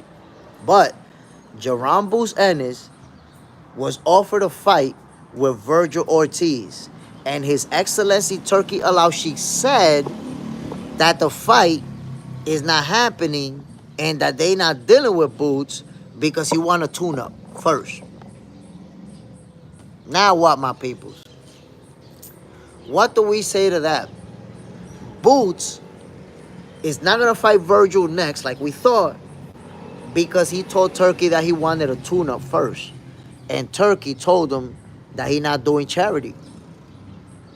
You want to do a tune-up? Go do that with over there. Go do the tune-up with Eddie. And then when you're ready for the big fights, come see me. We got you. So, do we say that Boots is ducking Virgil right now? Because I'll say what? There was a lot of people that told me that Boots was ducking because he didn't fight him at 154. And I said, no, wait a minute, I defended Boots. I defended him because I said he's trying to make history at the welterweight division. He's trying to get the other titles. Why leave when you're trying to become undisputed? So I defended him. But now, where I'm at with it is, wait a minute. If we know you're going to 154 and that fight is on the table for you, why would you turn it down and say that you need a tune-up? Bleed Blue, Garcia got to come back. Are you talking about Ryan Garcia? I mean, he's not. If you're talking about Ryan Garcia, he's not going to retire. He's going to come back. And Ryan Garcia, you know, he's had some ups and downs, but he can fight. Ryan Garcia can fight. And I even believe that he can still become a world champion. You know, it just takes the right fight, the right situation. But Ryan Garcia got what it takes to become a world champion. He's an elite level fighter. Got his defensive flaws, but that doesn't take away the fact that he can fight. He can fight. Dustin Taylor, Ryan's got such a good check hook. One of the best in the game. One of the best in the game. Power, his check hook, very hard, very fast. Guys don't see it coming. You know, they're stepping in and boom. Before they know it, that check left hook got him rolling all over the place, looking like a bum. Love more Hinduism. Ryan can hook. And look, that's not all he got. That's just, we could say that's his best weapon or most powerful weapon. But he got a good offensive arsenal. It's not just the left hook. That's just the noteworthy punch because that's the one that he's hurt a lot of people with. He can fight. John Pound, Garcia just needs to lock in and try to switch a few things up and work on his defense. I think the main focus should be on Ryan's defense. You know, because Ryan can fight. He can fight, but then when When guys go at him and apply that pressure, he struggles sometimes.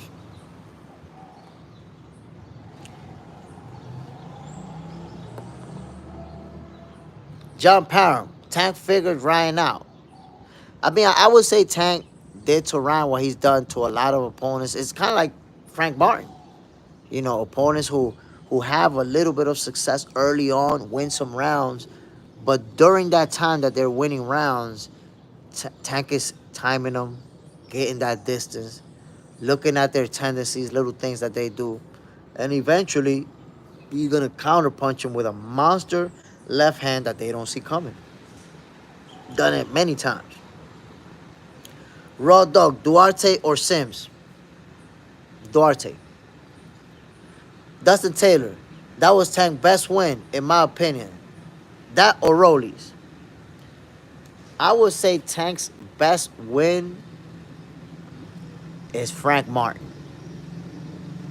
And I say that because to me, Frank Martin is potentially the most talented fighter that Tank Davis beat in his career up to now. It might be Frank Martin. Not just most talented, because obviously Frank wasn't a world champion, but the world champion that Tank Davis beat in his career was Leo Santa Cruz and the Puerto Rican guy. I don't think those guys, I think Frank Martin beat both of them. Dustin Taylor, that's hard to argue with. Frank is so good. Who you think is the GOAT in the heavyweight division? You mean the GOAT as in active fighters, or all time? Because if it's all time, I'm rocking with Muhammad Ali.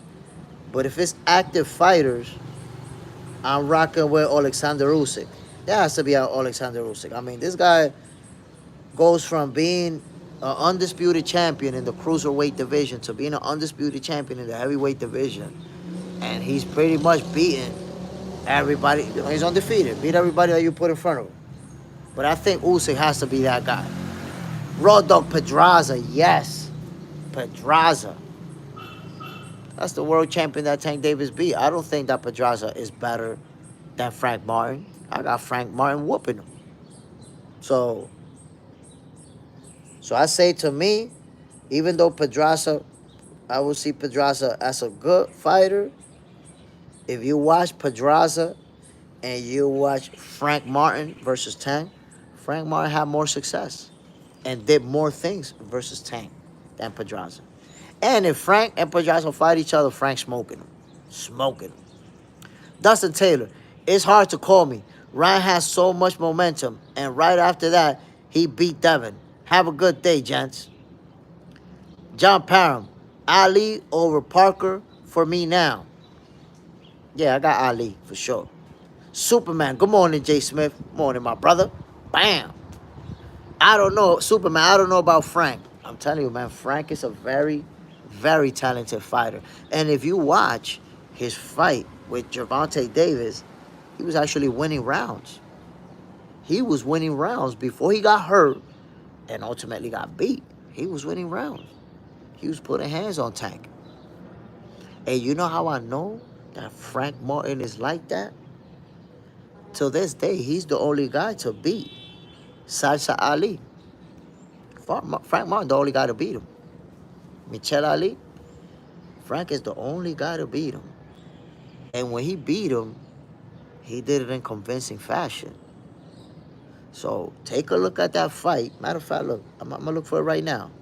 And while we politicking over here, oh no, I can't play. Let me see if I could try to play that fight.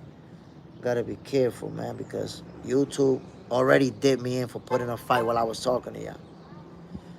Martin versus Michelle Ali.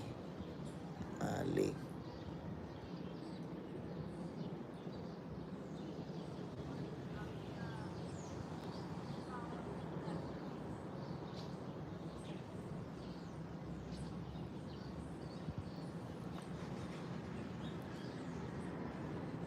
Superman, yes, I don't know about sports either. Frank should have won. Go get the money. But everyone winning rounds against Tank until, boom. Not until, because that until that you're referring to never came against Frank Martin, against Lamont Roach. Never came against Pitbull either. But, but, all I'm saying is that you can see the boxing skills. You say that everybody was winning rounds, but guess what? Pedraza wasn't winning rounds. Look at the Pedraza fight. Tank Davis put it on Pedraza. You could see the multiple levels of difference in gap. Just in talent. A huge gap in talent. So not everybody winning rounds against Tank. Pedraza was out there getting cooked. Cooked.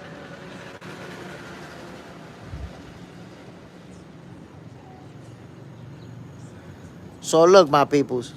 Michelle Rodriguez. Let me see if I could. So look, my people. Michelle Rodriguez was actually undefeated. He's the Dominican guy that looks a little bit like Muhammad Ali and wears the clothes, the shorts, and all that. He can fight. Since that fight, he still hasn't lost. And Frank Martin put the beats on him. That fight, I thought it was going to be a lot more competitive. I was like, yo, Sasha Ali can fight. Frank Martin got his hands cut out. His work cut out for him. And Frank Martin put the beats on him. Outboxed him. Almost made him look easy. So Frank Martin can fight, my peoples. Don't get it twisted.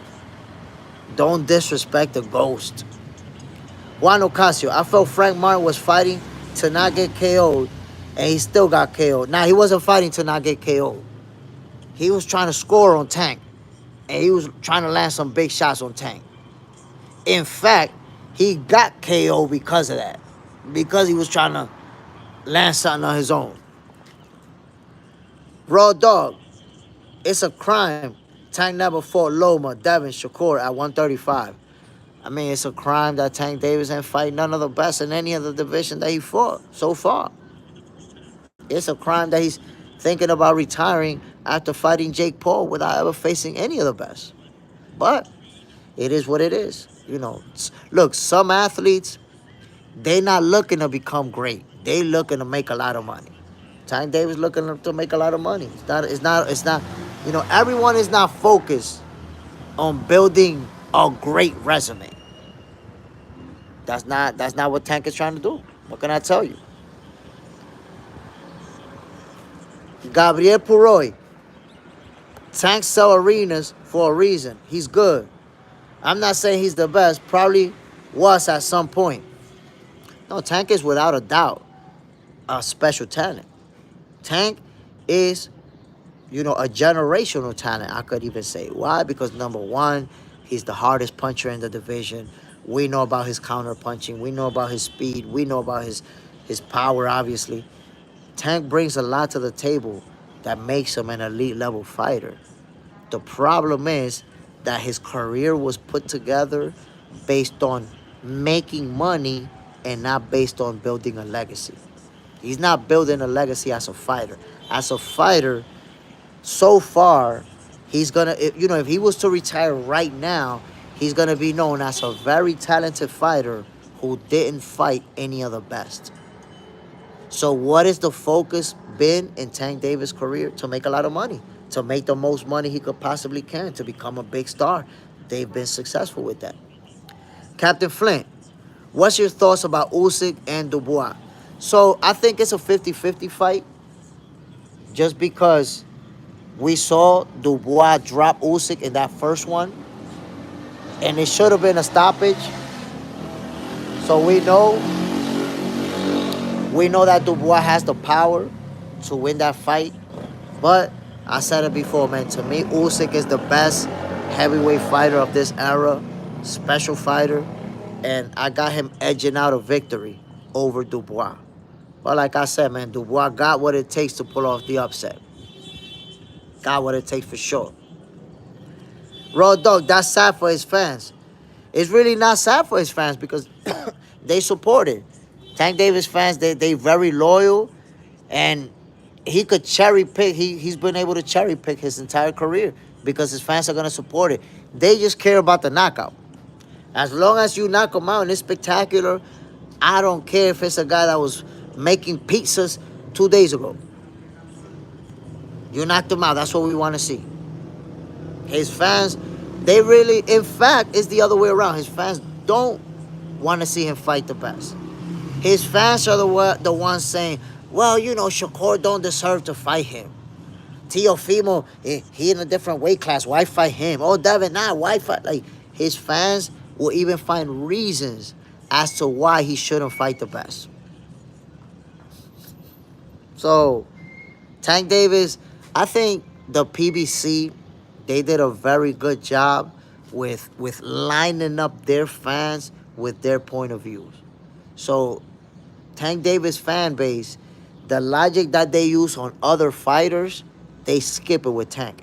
They ask other fighters, like if you ask a Tank Davis fan, he'll tell you that Canelo needs to fight Benavidez, Terrence Crawford should fight Benavidez, or maybe should even fight Boots. But then, who should Tank fight? Nah, Tank should fight whoever he want, man. Let him do him. He already said it's about the money. Just leave him alone. I've had Tank Davis fans tell me straight up, yo, leave Tank Davis alone, man. Let him do him. So it's like, that's it. Tank is such a big star that his fans don't even care about who he fight.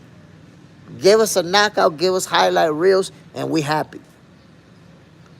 John Parham, as a huge Tank fan, if Tank fight Jake and not Shakur, I lose all respect.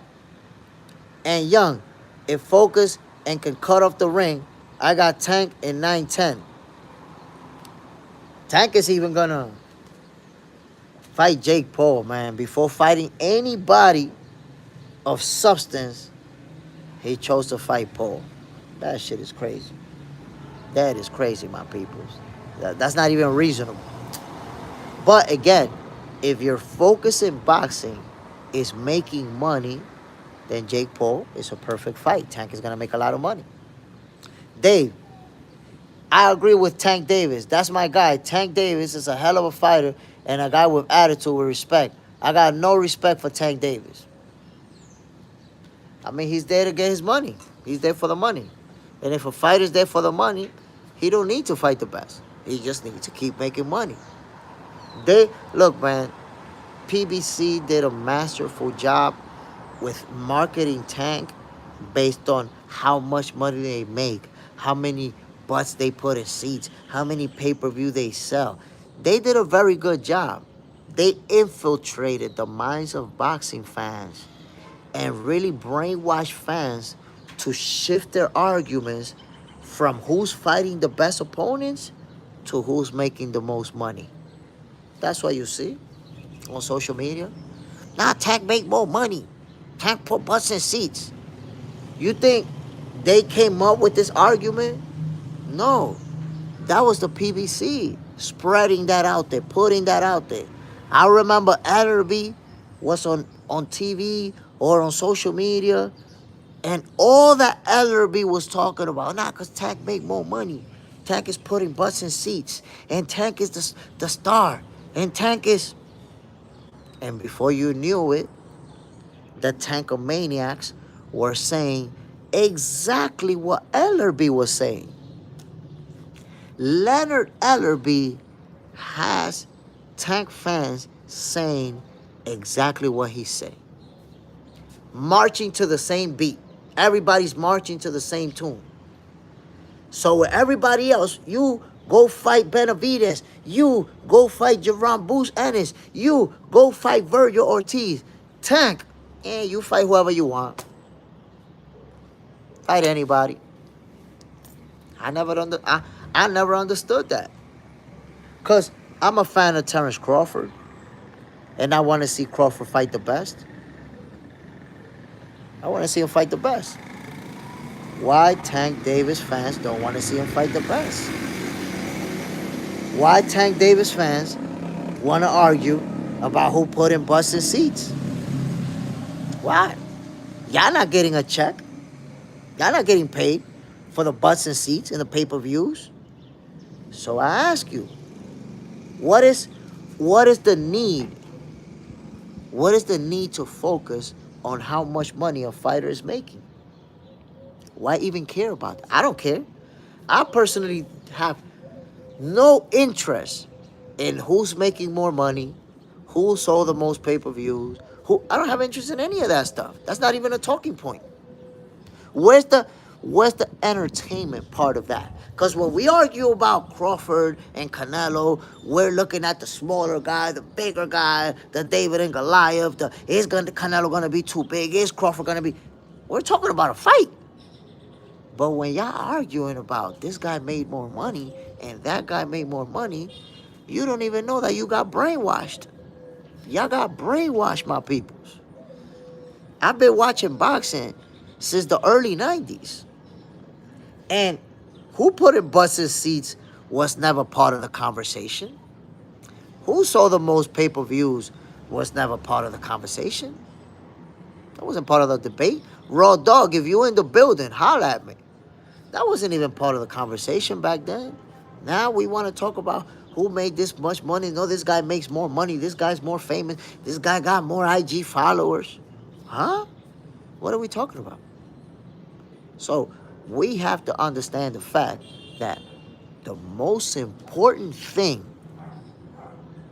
is what goes down inside the ring, my peoples. That's the most important thing.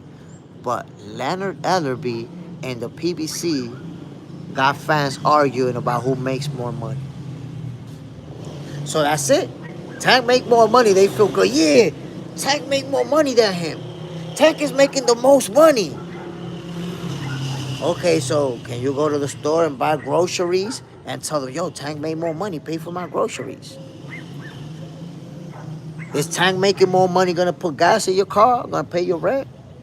No, so why are you arguing about that? Why are we focusing or even making it a conversation as to who's making more money when we're comparing who's the better fighter? Money does not dictate who's the better fighter. It dictates who's the most popular. So now we care more about popularity than we do about accomplishments. Ask yourself that question. Do you want a guy to reach for popularity or to reach for greatness? Because we see fighters who just want to make money, and we see fighters who want to be the best.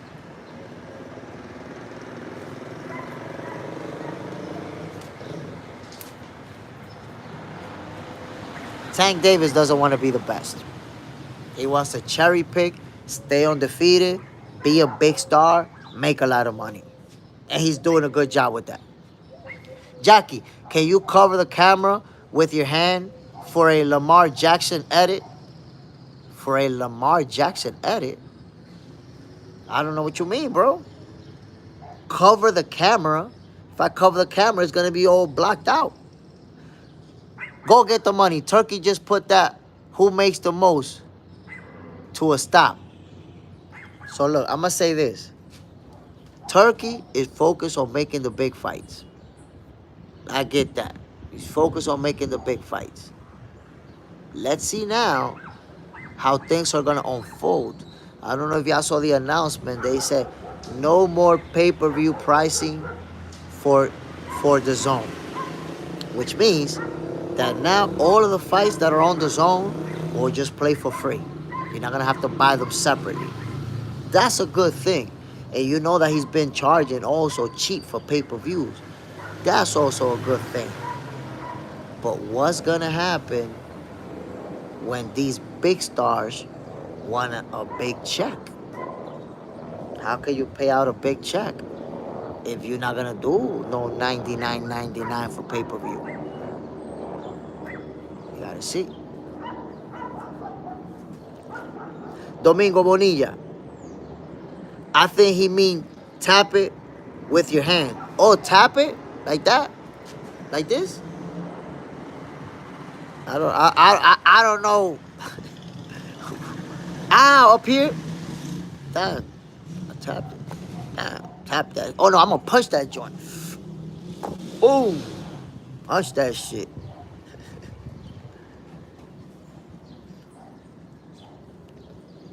John Parham, J. Smith, just act like you grabbed the camera one time. It's a trend. You good. Ah, okay, okay. Well, I will punch that shit. Okay. It's a, I'm an old guy. I don't know about that new trend. Armando Rosado, congrats, champ. Your community is growing. I appreciate it, my brother. I'm telling you guys, but, when people hear me say that Box Center is going to be, no, grab it. Grab it like, oh, I don't have to cover it, grab it, block it. Like, grab it, block it. What am I doing with this? People think that I'm playing around when I tell them that Box Center is gonna be the #1 boxing channel, and I'm actually not playing around. I'm not joking. Like, this is going down, my peoples. I say it humbly, because I don't want you guys to think, oh, this guy's too cocky. No, I say it humbly, and I feel lucky with the support that I'm getting from fighters, coaches, strength and conditioning coaches, other guys that are on social media.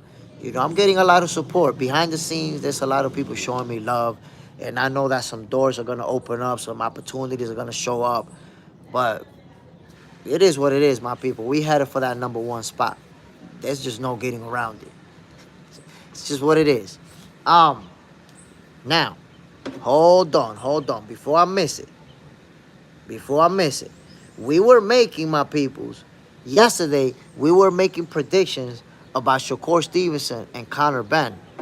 I wanted to go back to that. Domingo Bonilla, the Zone trying to be Netflix for boxing. They just want to get views now. That's why they not charging anymore. They trying to get them views. They realized why Netflix getting certain views. They realized, wait a minute. The reason why they getting hundreds of millions of views is because they come with a subscription. So really, you're going to get these fights if you're subscribed to Netflix. So the Zone said, but look, the Zone has been doing it. They've been doing it. They've been doing a lot of fights that are streamed just for you having the Zone. So in reality, what they're doing is taking away the pay-per-view. Like, that's it, no more pay-per-view. Let's see. But that's smart. Because if you look at Jake Paul and Mike Tyson, that shit got 100 million views. But 100 million views, those are not pay-per-view buys. Those are just views because people have Netflix.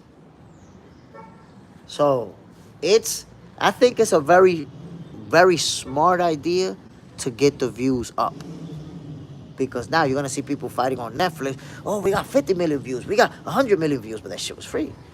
You can't compare that to an event that's going to be on the Zone on pay-per-view, and you got to pay, even if you're paying $20 is not going to compare to an event that is free.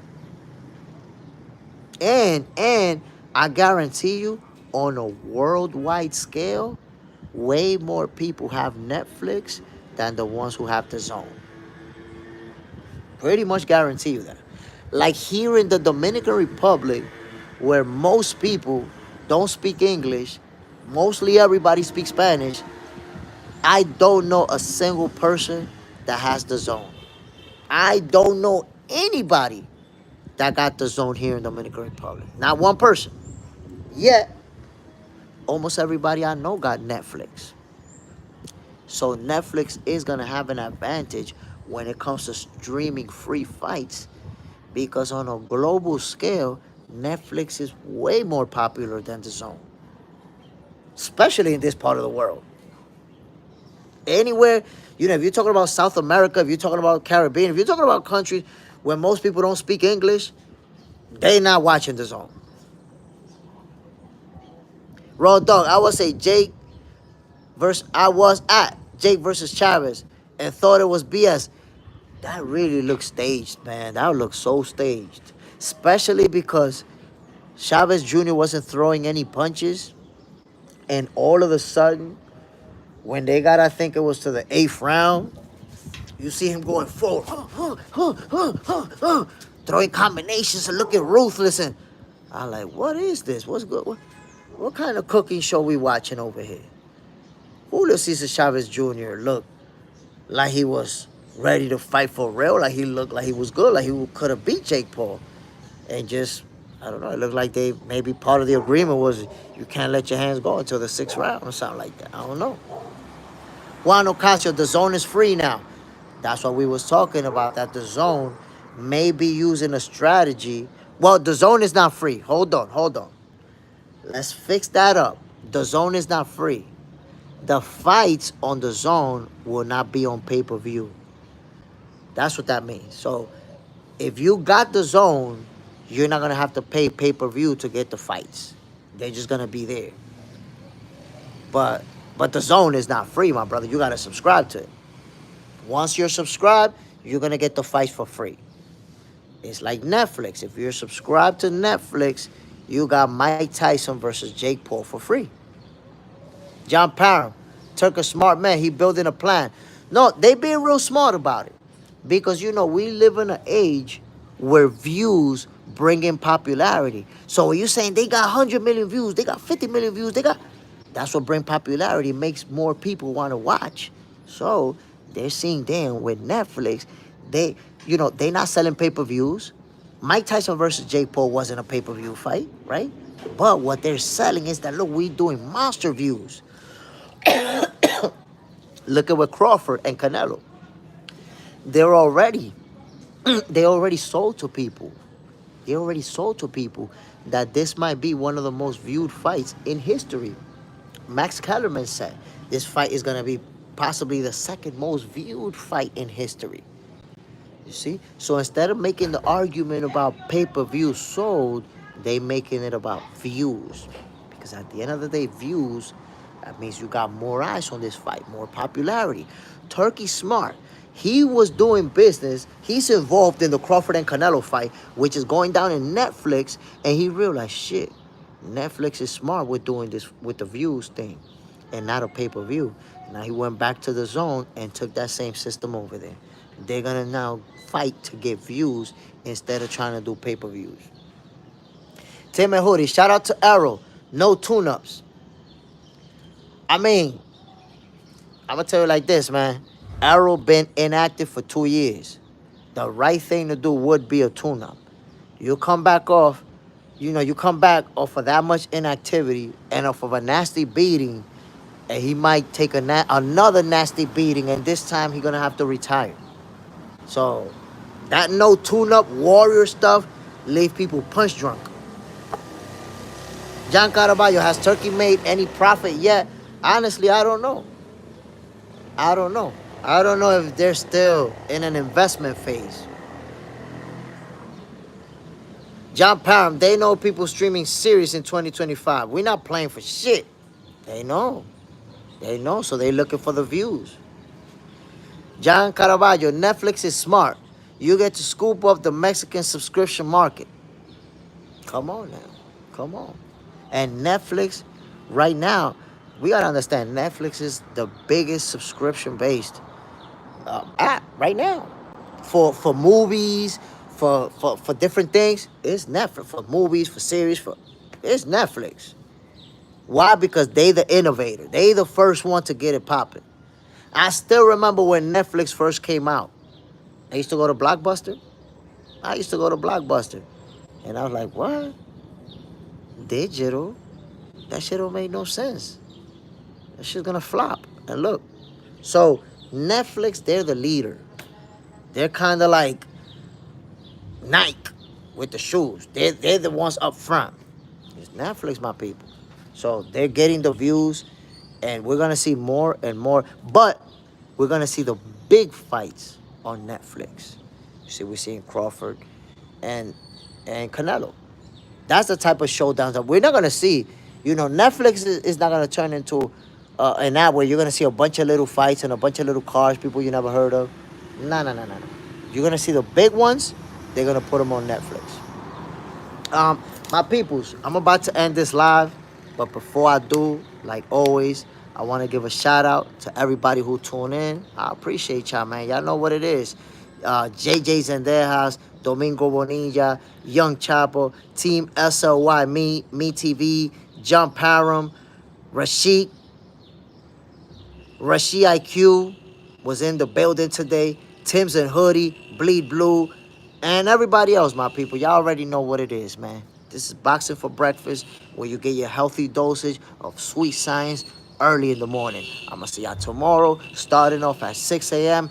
And remember, my peoples, Box Center is going to debut a new show tomorrow night. I'm letting you guys know because we already took over the morning. The morning belongs to us. When it comes to boxing, it belongs to us. That's it. We're going to take over the evening. Got a show coming up for you guys. Got some surprises coming up for you guys. And guess what? I even got a surprise co-host.